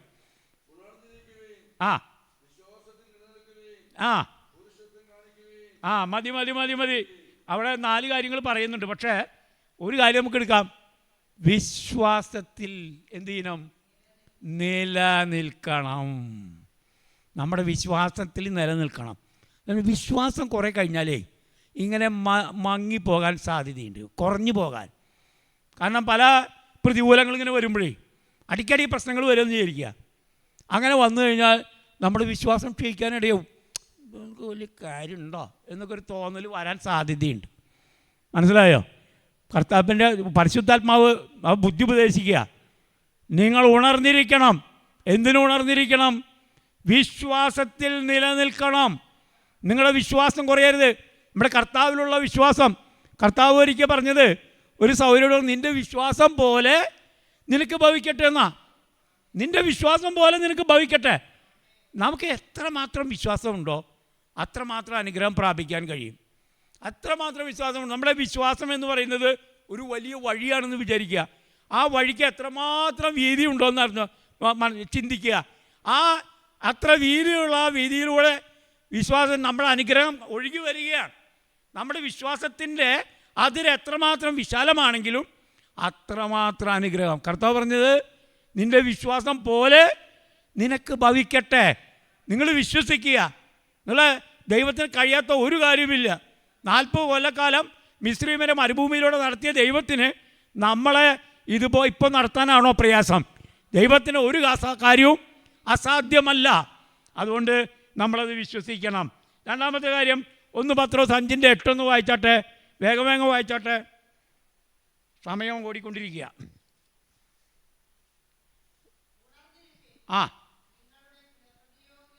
നിങ്ങളുടെ പ്രതിയോഗിയായ പിശാച് അലറുന്ന സിംഹം എന്ന പോലെ ആരെ വിഴുങ്ങേണ്ടു എന്ന് വെച്ച് ചുറ്റി നടക്കുക. നിങ്ങൾ ഇവിടെ ഒരു കാര്യം ശ്രദ്ധിച്ചാട്ടെ, ഇവിടെ ആരെ വിഴുങ്ങേണ്ടു എന്ന് വെച്ച് ചുറ്റി നടക്കുക. നിങ്ങൾ പ്രതിയോഗിയായ പിശാച് അവന് നമ്മളെ കയ്യിൽ കിട്ടിയിട്ടുണ്ടോ? നമ്മളെ കയ്യിൽ കിട്ടിയിട്ടുണ്ടോയെന്ന് ഇല്ല. അതുകൊണ്ടല്ല അവൻ ചുറ്റി നടക്കണത്. ഇപ്പോഴും അവൻ്റെ കയ്യിൽ കിട്ടിയിട്ടില്ല. ഞാൻ പണ്ട് ഒരു ഇംഗ്ലീഷുകാരൻ ഇങ്ങനെ പ്രസംഗിക്കുന്ന കേട്ടു. അവരുടെ സഭയിൽ ഒരു സഹോദരി ഞായറാഴ്ച എഴുന്നേറ്റ് എന്ന് പറഞ്ഞു, എനിക്കെന്നും പോരാട്ടമാണ്, എനിക്കെന്നും പിശാച് എന്നെ പിന്തുടരുക, എന്നും പോരാട്ടമാണെന്ന് പറഞ്ഞ് ഒരു സഹോദരി പറഞ്ഞു, നിങ്ങൾ പ്രാർത്ഥിക്കണം എന്ന് സാക്ഷ്യം പറഞ്ഞാണ്. പ്രാർത്ഥിക്കണം എന്ന് പറഞ്ഞു. അവിടെ ഇരുന്നു. അപ്പോൾ വേറൊരു സഹോദരി എഴുന്നേറ്റു, എനിക്ക് ജീവിതത്തിൽ ഇതുവരെ ഒരു പോരാട്ടം ഉണ്ടായിട്ടില്ല, ഒരു പിശാചും എന്നെ പിൻപറ്റുന്നില്ല എന്ന് പറഞ്ഞ് വേറൊരു സൗകര്യം സാക്ഷ്യം പറഞ്ഞു.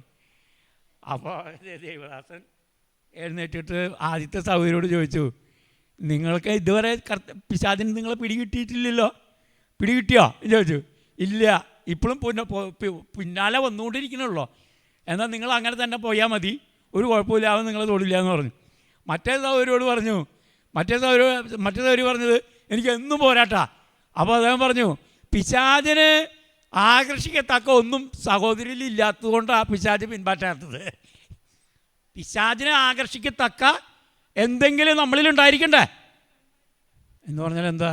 ഒരു ഗുണമില്ല എന്ന് ചുരുക്കാം. ഒരു പ്രാർത്ഥനയില്ല, ആരാധനയില്ല, വചനധ്യാനമില്ല, ആത്മീയതയില്ല, ഒന്നുമില്ല. അങ്ങനെയുള്ളവർക്ക് പിശാചിന് എന്തിനു വേണം? അങ്ങനെയുള്ളവരെ നമ്മളിവിടെ ഇരുന്ന് മുട്ടുമടക്കി പ്രാർത്ഥിക്കുമ്പോഴാണ് പിശാച് നമുക്കെതിരെ പോരാട്ടം വരിക. നമ്മൾ ആരാധിക്കുമ്പോഴാണ് നമുക്കെതിരെ പോരാട്ടം വരുന്നത്. നമ്മൾ വചനം ധ്യാനിക്കുമ്പോഴാണ് നമുക്കെതിരെ പോരാട്ടം വരുന്നത്. ഇന്ന് പാൽക്കാലം നമ്മൾ മനസ്സിലാക്കണം. Price the Lord. അപ്പോൾ പോരാടുമ്പോൾ കർത്താവ് നമ്മെ സഹായിക്കുകയാണ്. നമ്മൾ അതുകൊണ്ട് മുട്ടുമടക്കി ദൈവസന്നിധിയിൽ നിന്ന് പ്രാർത്ഥിക്കുക. ദൈവം നിങ്ങളെ അനുഗ്രഹിപ്പാനിടയായിത്തീരും. അതിൻ്റെ അടുത്ത ഒരു കാര്യം കൂടി വായിച്ചോട്ടെ. മത്തായി സുവിശേഷം തന്നെ 26-ാം അധ്യായത്തിൽ ഒരു വാക്യം വായിച്ചോട്ടെ, 41-ാമത്തെ വാക്യം. വേഗം വായിച്ചോട്ടെ. 1-2 കാര്യങ്ങൾ കൂടി പറഞ്ഞ് ഞാൻ വളരെ പെട്ടെന്നിരിക്കാം. ആ ആ ആ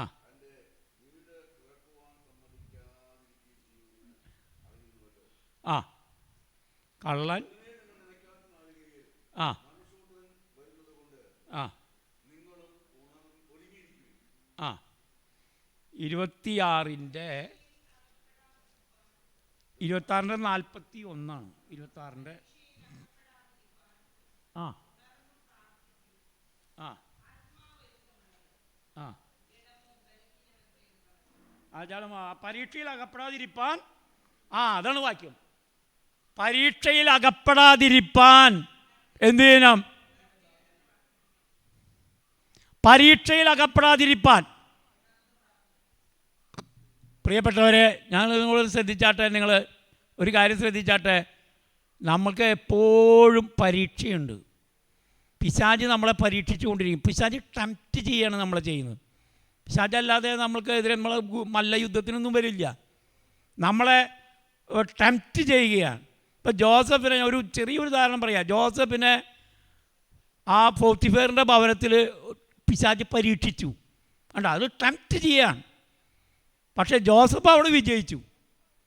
ഇതുപോലെ ഏതൊരു സാഹചര്യത്തിലും നമ്മൾ ജയാളികളായി തീരണമെങ്കിൽ നമ്മൾ വിജിലൻ്റായിരിക്കണം. കർത്താവ് പറയുക, നിങ്ങൾ ഉണർന്നിരിപ്പീൻ, ഉണർന്നിരിപ്പീൻ എന്താ പറഞ്ഞാൽ പരീക്ഷയിൽ അകപ്പെടാതിരിപ്പാൻ. നമ്മൾ പരീക്ഷയിൽ അകപ്പെടരുത്. പിശാച് നമ്മളെ ടെംപ്റ്റ് ചെയ്തുകൊണ്ടിരിക്കും. നിങ്ങളൊരു കാര്യം മനസ്സിലാക്കണം, പിശാച് നമ്മളെ ടെംപ്റ്റ് ചെയ്യുമ്പോൾ ദൈവം എന്താ ചെയ്യുക? വളരെ ശ്രദ്ധിച്ചാൽ നിങ്ങൾക്ക് അനുഗ്രഹമാണ് കേട്ടോ ഞാനീ പറയുന്നത്. പിശാച് നമ്മളെ പരീക്ഷിക്കുമ്പോൾ ദൈവം നമ്മളെ നോക്കിക്കൊണ്ടിരിക്കുക, പരിശോധിച്ചു കൊണ്ടിരിക്കുക. എൻ്റെ മകൾ വീഴുമോ, എൻ്റെ മകൻ വീഴുമോ, അത് ദൈവം പരിശോധിച്ചു കൊണ്ടിരിക്കുക. നമ്മളത് വളരെ വ്യക്തമായി മനസ്സിലാക്കണം. നമുക്കെതിരെയുള്ള എല്ലാ പരീക്ഷകളും ദൈവം അറിയുന്നുണ്ട്. ദൈവം അറിയാതെ നമ്മുടെ ജീവിതത്തിൽ ഒന്നും സംഭവിക്കുന്നില്ല. അതുകൊണ്ട് നമ്മൾ ധൈര്യമായിരിക്കുക. പിശാച് എങ്ങനെ ടെംപ്റ്റ് ചെയ്താലും ഞാനതിൽ വീഴില്ല എന്ന് തന്നെ നമ്മൾ മനസ്സിലാക്കി മുന്നോട്ട് പോകുവാൻ ദൈവം നമുക്ക് കൃപ നൽകട്ടെ. Hallelujah, praise the Lord. നാലാമത്തെ കാര്യം നോക്കിയാട്ടെ. അപ്പോസ്തല പ്രവൃത്തി 20-29 മുതൽ 31 വരെ ഒന്ന് വായിച്ചാട്ടെ. അവസാനിപ്പിക്കാട്ടോ. അപ്പോസ്തല പ്രവൃത്തി 20-29 മുതൽ 31 വരെ. ആ ആ ആ ആ വിപരീത ഉപദേശം പ്രസ്താവിക്കുന്ന പുരുഷന്മാർ. ആ ആ ആ അതുകൊണ്ട് ഉണർന്നിരിപ്പിൻ. മതി. അധികം കാര്യം നിങ്ങൾക്ക് മനസ്സിലായിട്ടുണ്ടാവും. ഈ പൗലോസ് പറയാ, ഞാൻ പോയ ശേഷം ഈ സഭയിൽ വിപരീത ഉപദേശം പ്രസ്താവിക്കുന്ന പുരുഷന്മാരെ എഴുന്നേൽക്കും. ഇന്നിപ്പോൾ ഏതെല്ലാം ഉപദേശമാണ് നമ്മുടെ സഭയിൽ നടക്കണമെന്നറിയോ? എൻ്റെ പ്രിയപ്പെട്ടവരെ, നിങ്ങൾ ഭാഗ്യവന്മാരാണെന്ന് ഞാൻ പറഞ്ഞു. അത് വെറുതെ പറയല്ല, ആത്മാർത്ഥമായിട്ട് പറയുക. മറ്റ് അനേക സഭകളിലും ദുരുപദേശക്കാറ്റിനാൽ അങ്ങനെ തകർന്നു പോയിക്കൊണ്ടിരിക്കുക സഭകൾ. ഏതാണ് ശരിയെന്ന് അറിയാൻ പറ്റാത്തൊരു കാലഘട്ടത്തിലേക്ക് വന്നിരിക്കുക. ഇപ്പോഴത്തെ പിശാചിൻ്റെ ഒരു വലിയ തന്ത്ര ദുരുപദേശം വിതയ്ക്കുക. ഇവരെ മനസ്സിലായ കൃപ എന്താണ്?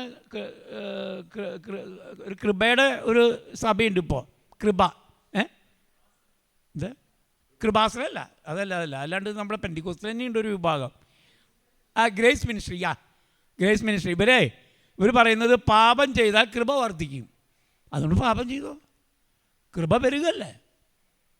അവിടെ പൗലോസ് അപ്പം തന്നെ എഴുതിയിട്ടുണ്ട്, അങ്ങനെ ഒരു നാൾ മരുന്ന് അപ്പുറത്ത് എഴുതിയിട്ട് അത് കാണുന്നില്ല. അവർ പാപം ചെയ്തുകൊണ്ടിരിക്കുക. ഇവരെ മനസ്സിലായ? അങ്ങനെ പറയുന്നൊരു സഭ. അപ്പോൾ ഈ പാപം ചെയ്യാൻ താല്പര്യമുള്ള ആൾക്കാർ ഒക്കെ എന്ത് ചെയ്യും? നമുക്ക് അവിടേക്ക് പോകാം, നമുക്ക് പാപം ചെയ്യാമല്ലോ, എന്താ കുഴപ്പം? ആരും ഒന്നും പറയില്ല. അത്രയും ദുരുപദേശത്തിൻ്റെ ഒരു വലിയ സംഖ്യ ഇന്ന് കൂടിക്കൊണ്ടിരിക്കുക. അതുകൊണ്ട് വളരെ ശ്രദ്ധാപൂർവമായിരിക്കണം കാര്യങ്ങൾ. നേരായ പാതയിലേക്ക് നിങ്ങൾക്ക് കടന്നു വരാൻ കഴിഞ്ഞതോർത്ത് ഞാൻ ദൈവത്തെ സ്തുതിക്കുക. നിങ്ങൾ വളരെ ശ്രദ്ധിക്കണം പ്രിയപ്പെട്ടവരെ. വചനപ്രകാരം നിന്നില്ലെങ്കിൽ നമ്മുടെ ആയുസ് വൃഥാവിലായി പോകും. വളരെ സൂക്ഷ്മത പാലിക്കേണ്ട ഒരു കാലഘട്ടത്തിലാണ് ഞാനും നിങ്ങളുമായിരിക്കുന്നത്. ഇത് പൗലോസ് നേരത്തെ പ്രവചിച്ച കാര്യമാണ്. ഇത് നമ്മൾ വായിച്ചത് പൗലോസ് 2000 വർഷം മുമ്പ് 1-ാം നൂറ്റാണ്ടിൽ തന്നെ ഇത് പ്രവചിച്ചു. ആ പ്രവചനം ഇന്ന് അതിശക്തമായ നിലയിൽ നടന്നുകൊണ്ടിരിക്കുക. അനേക ദുരുപദേശങ്ങളാണ്. പരിശുദ്ധാത്മാവ് മാത്രം പ്രസംഗിക്കുന്ന ഒരു വലിയ ഗ്രൂപ്പ് ഇപ്പോൾ തുടങ്ങിയിരിക്കുക. പരിശുദ്ധാത്മാവ്, അവർക്ക് വചനമൊന്നും ആവശ്യമില്ല, വചനമൊന്നും പറയില്ല. പരിശുദ്ധാത്മാവ്, അഭിഷേകം. ഇതാ പിടിച്ചോ എന്ന് പറഞ്ഞിട്ടാണ് ഇവർ നടക്കുന്നത്. ഞാൻ തെറ്റിദ്ധരിക്കരുത്, ഞാൻ അതിന് വിരുദ്ധമൊന്നുമല്ല. പരിശുദ്ധാത്മാവില്ലാതെ നമുക്ക് ജീവിക്കാൻ പറ്റില്ല. ഇത് പരിശുദ്ധാത്മാവ് യുഗ. പക്ഷെ പരിശുദ്ധാത്മാവ് എന്തിനു വേണ്ടിയാണ് നമുക്ക് തരുന്നത്? വിശുദ്ധ ജീവിതം നയിക്കാനാ, വചനപ്രകാരം ജീവിക്കാനാ. ആ വചനമില്ലാത്ത ഒരു ഉപദേശം ശരിയല്ല. അത് നമ്മൾ വളരെ വ്യക്തമായി മനസ്സിലാക്കിയില്ലെങ്കിൽ വീണു പോകാനിടയായിത്തീരും എന്ന് ഞാൻ നിങ്ങളെ ഓർപ്പിക്കാൻ ഞാൻ ആഗ്രഹിക്കുക. അതിൻ്റെ 5ാമത്തെ കാര്യം കൂടി ശ്രദ്ധിച്ചാട്ടെ. മത്തായി സുവിശേഷം 24:42-43 വളരെ പെട്ടെന്ന് വായിച്ചാട്ടെ. മത്തായി സുവിശേഷം 24:42-43.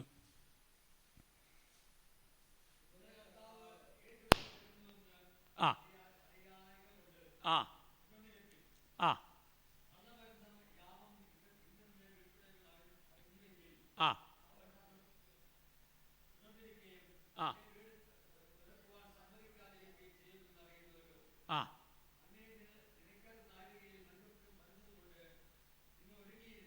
ആ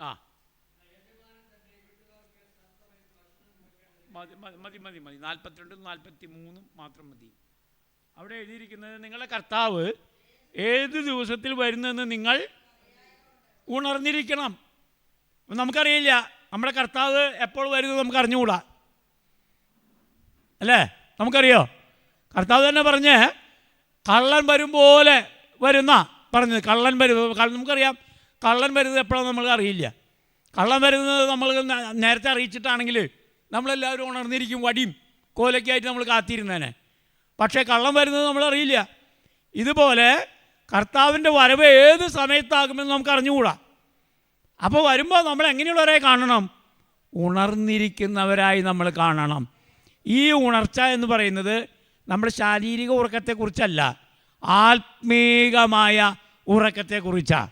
മനസ്സിലായോ? ആത്മീകമായി നമ്മളെപ്പോഴും ഉണർന്നിരിക്കുന്നവരായിരിക്കണം. നമ്മൾ ആത്മീകമായി നമ്മൾ ഉണർച്ചയുള്ളവരായിരിക്കണം നമ്മളെപ്പോഴും. അതിനാണ് ഈ സഭ നിരന്തരമായി ദൈവവചനം നിങ്ങളോട് പ്രസ്താവിക്കുന്നത്. നിരന്തരം ആരാധിക്കുക, നിരന്തരം പ്രാർത്ഥിക്കുക, നിരന്തരം അതുപോലെ തന്നെ വചനം ധ്യാനിക്കുക. ഇതിലൂടെ നമുക്ക് ആത്മീയ വർധനവ് പ്രാപിപ്പാൻ കർത്താവിനെ കാത്തിരിക്കാൻ നമുക്ക് കഴിയും. അതേ വാക്യത്തിൻ്റെ തന്നെ ഒരു വാക്യം കൂടി വായിക്കാൻ ഞാൻ ആഗ്രഹിക്കുകയാണ്. അതിൽ തന്നെ മർക്കോസ് സുവിശേഷം 13:37. അതൊരു വലിയൊരു വാക്യമാണ്. ഞാൻ തന്നെ വായിക്കാം. 34 മുതൽ ഞാൻ വായിക്കാം. ഒരു മനുഷ്യൻ വീട് വിട്ട് പരദേശത്ത് പോകുമ്പോൾ ദാസന്മാർക്ക് അധികാരവും അവനവന് അതത് വേലയും കൊടുത്തിട്ട് വാതിൽ കാവൽക്കാരനോട് ഉണർന്നിരിപ്പാൻ കൽപ്പിച്ചതുപോലെ തന്നെ യജമാനൻ സന്ധ്യയ്ക്കോ അർദ്ധരാത്രിക്കോ കോഴി കൂകുന്ന നേരത്തോ രാവിലെയോ എപ്പോൾ വരും എന്നറിയായിക കൊണ്ട് അവൻ പെട്ടെന്ന് വന്ന് നിങ്ങളെ ഉറങ്ങുന്നവരായി കണ്ടെത്താതിരിക്കേണ്ടതിന് ഉണർന്നിരിപ്പീൻ. ഞാൻ നിങ്ങളോട് പറയുന്നതോ എല്ലാവരോടും പറയുന്നു, ഉണർന്നിരിപ്പീൻ. ഉണർന്നിരിക്കണം. അപ്പോൾ യജമാനൻ എപ്പോഴാണ് വരിക?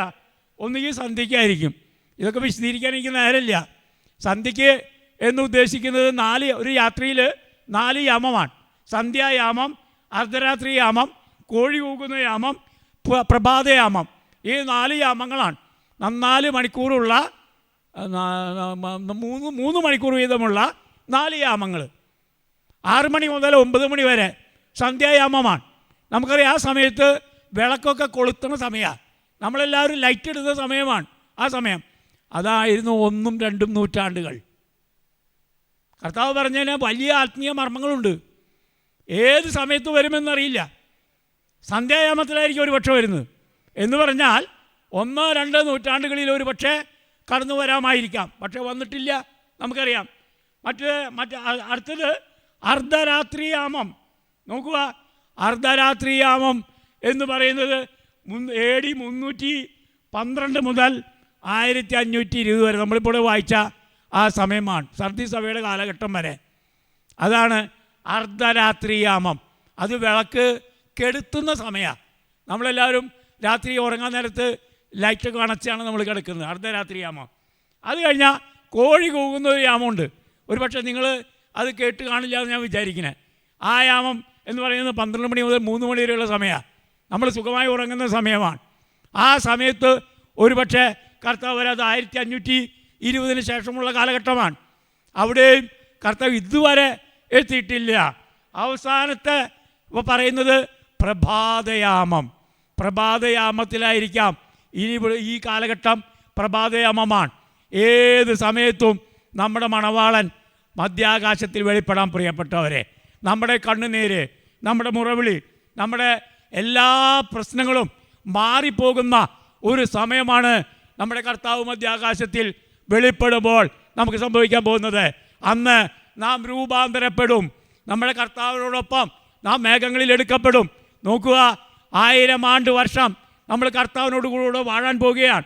അതിനുശേഷമാണ് നിത്യതയിലേക്ക് നാം പ്രവേശിക്കാൻ പോകുന്നത്. എന്നെ കേൾക്കുന്ന പ്രിയപ്പെട്ടവരെ, നിങ്ങളുടെ ഇന്നത്തെ പ്രയത്നമൊന്നും വൃഥാവിലല്ല. നിങ്ങൾ ഇന്ന് എന്ത് പ്രവർത്തിച്ചാലും അത് വൃഥാവിലല്ല എന്നുള്ള കാര്യം നിങ്ങൾ അറിഞ്ഞിരിക്കണം. നിങ്ങളുടെ ഏത് പ്രവൃത്തിക്കും ഒരു പ്രതിഫലമുണ്ട്. ദൈവം നിങ്ങൾക്ക് അത് നൽകി തരും. വിശ്വസിക്കുന്ന ദൈവമക്കൾ കരങ്ങൾ ഉയർത്തി ദൈവത്തെ സ്തുതിച്ചാട്ടെ.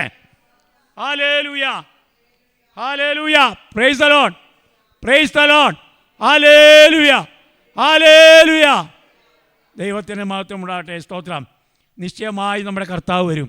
ലോകത്തിലെ സംഭവവികാസങ്ങൾ അത് വിളിച്ചറിയിച്ചുകൊണ്ടിരിക്കുക. ലോകത്തിലെ സംഭവവികാസങ്ങൾ അത് വിളിച്ചറിയിച്ചുകൊണ്ടിരിക്കുക. എല്ലാ സംഭവവികാസങ്ങളും നോക്കുക. ഇന്ന് കാണുന്നതായിട്ടുള്ള ഇപ്പോൾ ഇന്നലെ മെലിഞ്ഞാതൊക്കെ ടി വിയിൽ കാണിക്കുക. ഈ സ്കൂൾ പിള്ളേർ റോട്ടിൽ കിടന്ന അടികൂടല്ല, ഒരുവനെ കൊല്ലാനടിയായി, ഒരുവനെ അടിച്ചു കൊന്നു, തലയ്ക്ക് അടിച്ചു കൊന്നു. നല്ല ശതമാനം ആളുകളും മയക്കുമരുന്നാണ്. അത്ര അധപതിച്ച ഒരു കാലഘട്ടത്തിലേക്ക് എത്തി. എന്താ കാരണം? വേദപണ്ഡിതന്മാർ കൃത്യമായി പറയുന്നു, ഇത് കർത്താവിൻ്റെ വരവിൻ്റെ സമയമായി അടുത്തു. ലോകത്തിൽ അത്രമാത്രം എത്ര ആളുകൾ ആത്മഹത്യ ചെയ്തു പോകും. ഇന്നലെ മിനിഞ്ഞാന്നൊരു സ്ത്രീ, 2 പെൺമക്കൾ, വളരെ സുന്ദരികളാണ് 3 പേരും. അവർ ട്രെയിനിൻ്റെ മുമ്പിൽ, ട്രെയിൻ വരുമ്പോൾ ലോക്കോ പൈലറ്റ് പറയാ, ഇവരിങ്ങനെ കെട്ടിപ്പിടിച്ച് നിന്ന് പിള്ളേരെ. ഈ സ്ത്രീ നിസ്സാരം എന്തെങ്കിലും ഭർത്താവായിട്ട് എന്തെങ്കിലും സൗന്ദര്യപ്പണക്കം ഉണ്ടാവാം, ആ ട്രെയിൻ അടിച്ചു പോയി. ഇതുപോലെ മിണ്ടുമ്പോൾ ആത്മഹത്യ ചെയ്യുക. നമ്മൾ വായിച്ച് നമ്മളെ മനസ്സൊക്കെ മരവിച്ച് കഴിഞ്ഞു. ആ ഒരു കാലഘട്ടത്തിലേക്ക് എത്തിയിരിക്കുക. പിശാച് അവൻ്റെ പ്രവൃത്തി അതിദ്രുതം പ്രവർത്തിച്ചുകൊണ്ടിരിക്കുക. ഇന്ന് പാൽക്കാലം എന്നെ കേൾക്കുന്ന പ്രിയപ്പെട്ടവരെ, നമുക്ക് അവർക്ക് വേണ്ടി നമുക്ക് പ്രാർത്ഥിക്കാം. അവർ മാനസാന്തരപ്പെട്ട് ദൈവത്തിൽ മുട്ടുമടക്കേണ്ടതിന് വേണ്ടി നമുക്ക് പ്രാർത്ഥിക്കാം. നമുക്ക് കഴിയുമെങ്കിൽ 10 ട്രാക്ടർ എടുത്ത് അടുത്ത വീടുകളിൽ പോയി അവരോട് സുവിശേഷം പറയാം. എത്രയോ പേര് അതിനുവേണ്ടി കാത്തിരിക്കുന്നുണ്ടെന്ന് അറിയാമോ? നിങ്ങൾ ചെന്നൊരു വാക്ക് ആശ്വസിപ്പിക്കാൻ വേണ്ടി. ഇപ്പോൾ ആ സഹോദരിയെ ഏതെങ്കിലും സുവിശേഷം കണ്ടിരുന്നുവെങ്കിൽ അവർ ആത്മഹത്യ ചെയ്യുമായിരുന്നോ? നിശ്ചയമായിട്ടുമില്ല എന്ന് ഞാൻ വിശ്വസിക്കുക. നമ്മുടെ സുവിശേഷത്തിന് അതിനുള്ള ശക്തിയുണ്ട് പ്രിയപ്പെട്ടവരെ. എത്രയോ പേര് ദൈവം വിടുവിച്ചു കൊണ്ടുവന്നതാണ്. ഈ സുവിശേഷമാണ് നമ്മുടെ കയ്യിലിരിക്കുന്നത്. ഇത് രാജാവിൻ്റെ തീട്ടൂരമാണ്. മഹാരാജാവിൻ്റെ തീട്ടൂരം. ഇത് നിങ്ങൾക്ക് കഴിയാവുന്നതും നിങ്ങൾ മറ്റുള്ളവരോട് നിങ്ങൾ പറയുക. അവരെല്ലാം അസംതൃപ്തരാണ്, അവർ പ്രാകൃത മനുഷ്യരാണ്.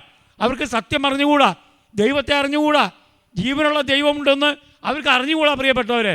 അതുകൊണ്ട് അവർക്ക് വേണ്ടി നമുക്ക് പ്രാർത്ഥിക്കാം. ഹല്ലേലൂയ, ദൈവത്തിന് മഹത്വം ഉണ്ടാകട്ടെ. സ്തോത്രം. ഈ നാളുകളിൽ കുറച്ചും കൂടി ഉത്സാഹത്തോടെ കർത്താവിന് വേണ്ടി ഓടുവാൻ ഞാൻ ആഹ്വാനം ചെയ്തുകൊണ്ട് എൻ്റെ വാക്കിൽ ഞാൻ വിരമിക്കുന്നു. ഇതിൽ തന്നെ തുടർന്നുള്ള ഭാഗങ്ങളുണ്ട്. ദൈവം സഹായിച്ചാൽ ഇനിയും നമുക്ക് അതിനെക്കുറിച്ച് ചിന്തിക്കാം. ഒരുപാട് കാര്യങ്ങൾ അതിനകത്ത് ചിന്തിക്കേണ്ട വിഷയങ്ങൾ അതിനകത്തുണ്ട്. അതൊന്നും ഇനിയിപ്പോൾ സമയമില്ലാത്തതുകൊണ്ട് ഞാൻ എടുക്കുന്നില്ല. പിന്നീട് നമുക്ക് ദൈവം സഹായിച്ചാൽ അതെല്ലാം ചിന്തിക്കാൻ അവസരങ്ങൾ ലഭിക്കുമെന്ന് ഞാൻ വിശ്വസിക്കുന്നു. ദൈവം നിങ്ങളെ ധാരാളമായി ഈ വചനങ്ങളാൽ അനുഗ്രഹിക്കുമാറാകട്ടെ. എന്നെക്കുറിച്ച് നിങ്ങൾ ഒരു വരി പ്രാർത്ഥിക്കണം. എൻ്റെ മരുമകൾ നാളെ പ്രസവത്തിന് വേണ്ടി, താഴെയുള്ള മരുമകൾ ബർണാഡിൻ്റെ ഭാര്യ നിഷാര ആസ്പത്രിയിൽ പോവുകയാണ്. പ്രസവ സംബന്ധമായിട്ട് നാളെ ആസ്പത്രിയിൽ അഡ്മിറ്റ് ചെയ്യും. നിങ്ങളൊരു വരി പ്രാർത്ഥിക്കണം. നിഷാര എന്നാണ് അവളുടെ പേര്. എറണാകുളത്ത് പാലാരിവട്ടം ഒരു ഹോസ്പിറ്റലിലാണ് അഡ്മിറ്റ് ചെയ്യാൻ പോകുന്നത് കേട്ടോ. പ്രാർത്ഥിക്കണം എന്ന് പറഞ്ഞുകൊണ്ട് എൻ്റെ യുവാക്കളിൽ വിരമിക്കുന്നു.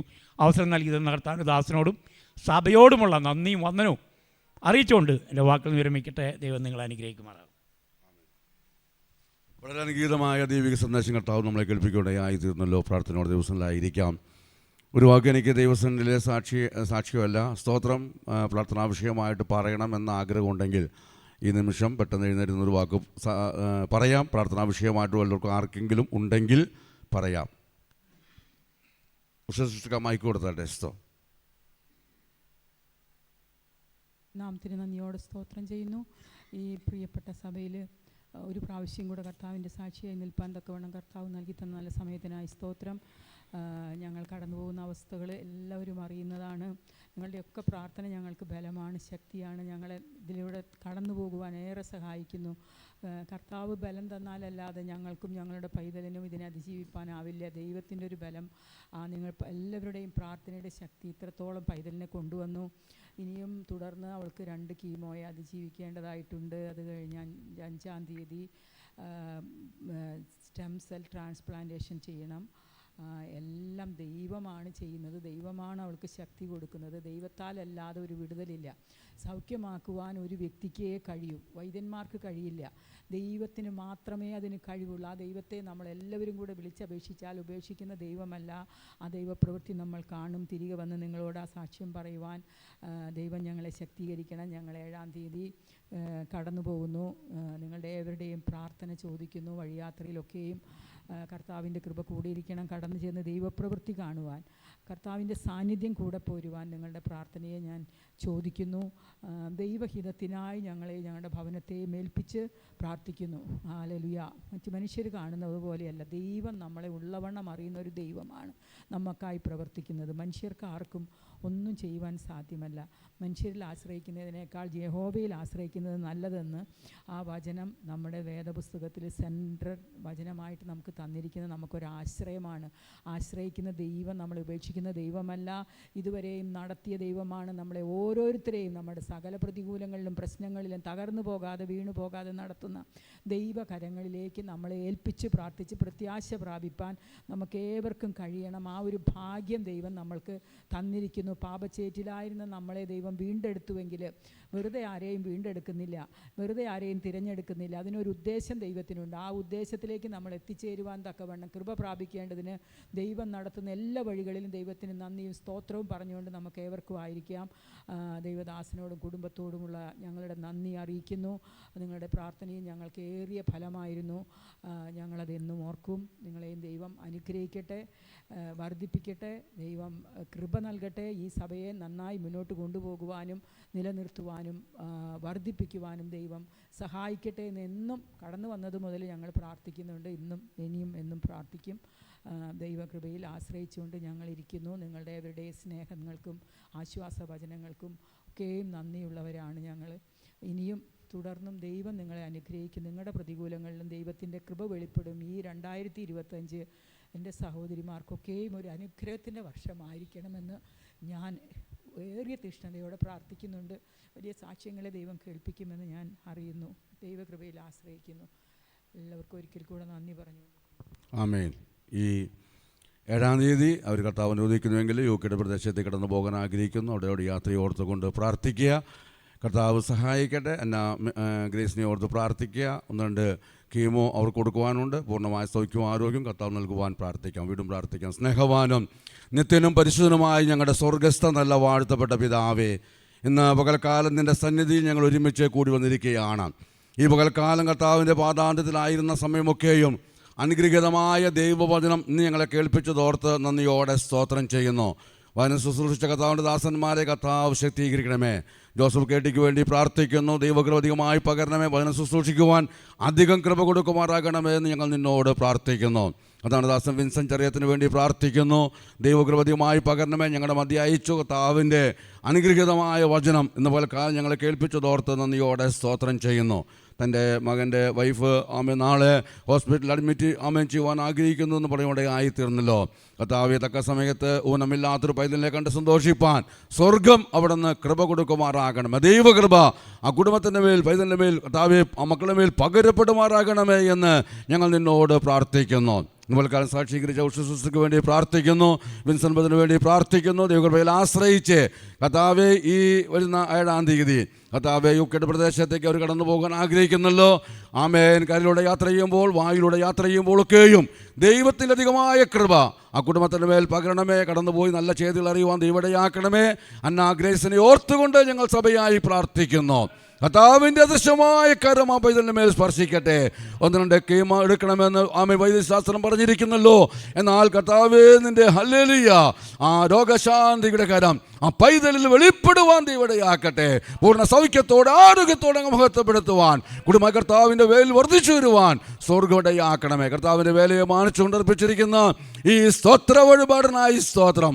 കരം നീട്ടപ്പെട്ട എല്ലാവരും ഒരുപോലെ അനുഗ്രഹിക്കപ്പെടട്ടെ. 30, 60, 100 മേനുള്ള വിളവ്, നന്മ, അനുഗ്രഹം പ്രാപിക്കുവാൻ ദൈവടയാക്കണമേ. പ്രാർത്ഥനയാചനങ്ങളുടെ നായി സ്തോത്രം. യേശുവിൻ അൻപുള്ള നാമത്തിൽ കേൾക്കണമേ. സ്വർഗീയ നല്ല പിതാവേ, യേശു ക്രിസ്തുവിൻ്റെ കൃപയും പിതാവായ ദൈവത്തിൻ്റെ സ്നേഹവും പരിശുദ്ധാത്മാവാം ദൈവത്തിൻ്റെ സംസർഗവും കൂട്ടായ്മയും നാം പ്രാർത്ഥിച്ച എല്ലാ കാണിപ്പോഴും യേശു ക്രിസ്തുവിൻ്റെ രണ്ടാമത്തെ വരെ ഉണ്ടായിരിക്കുമാറാകട്ടെ. ജയം നന്ന ദൈവത്തെ നമുക്ക് സ്തുതിക്കാം. ഹല്ലേലൂയ, ഹല്ലേലൂയ, ഹല്ലേലൂയ. ആമേൻ. കർത്താവേ വേഗം വരുമാറാകണമേ. സ്തോത്രം.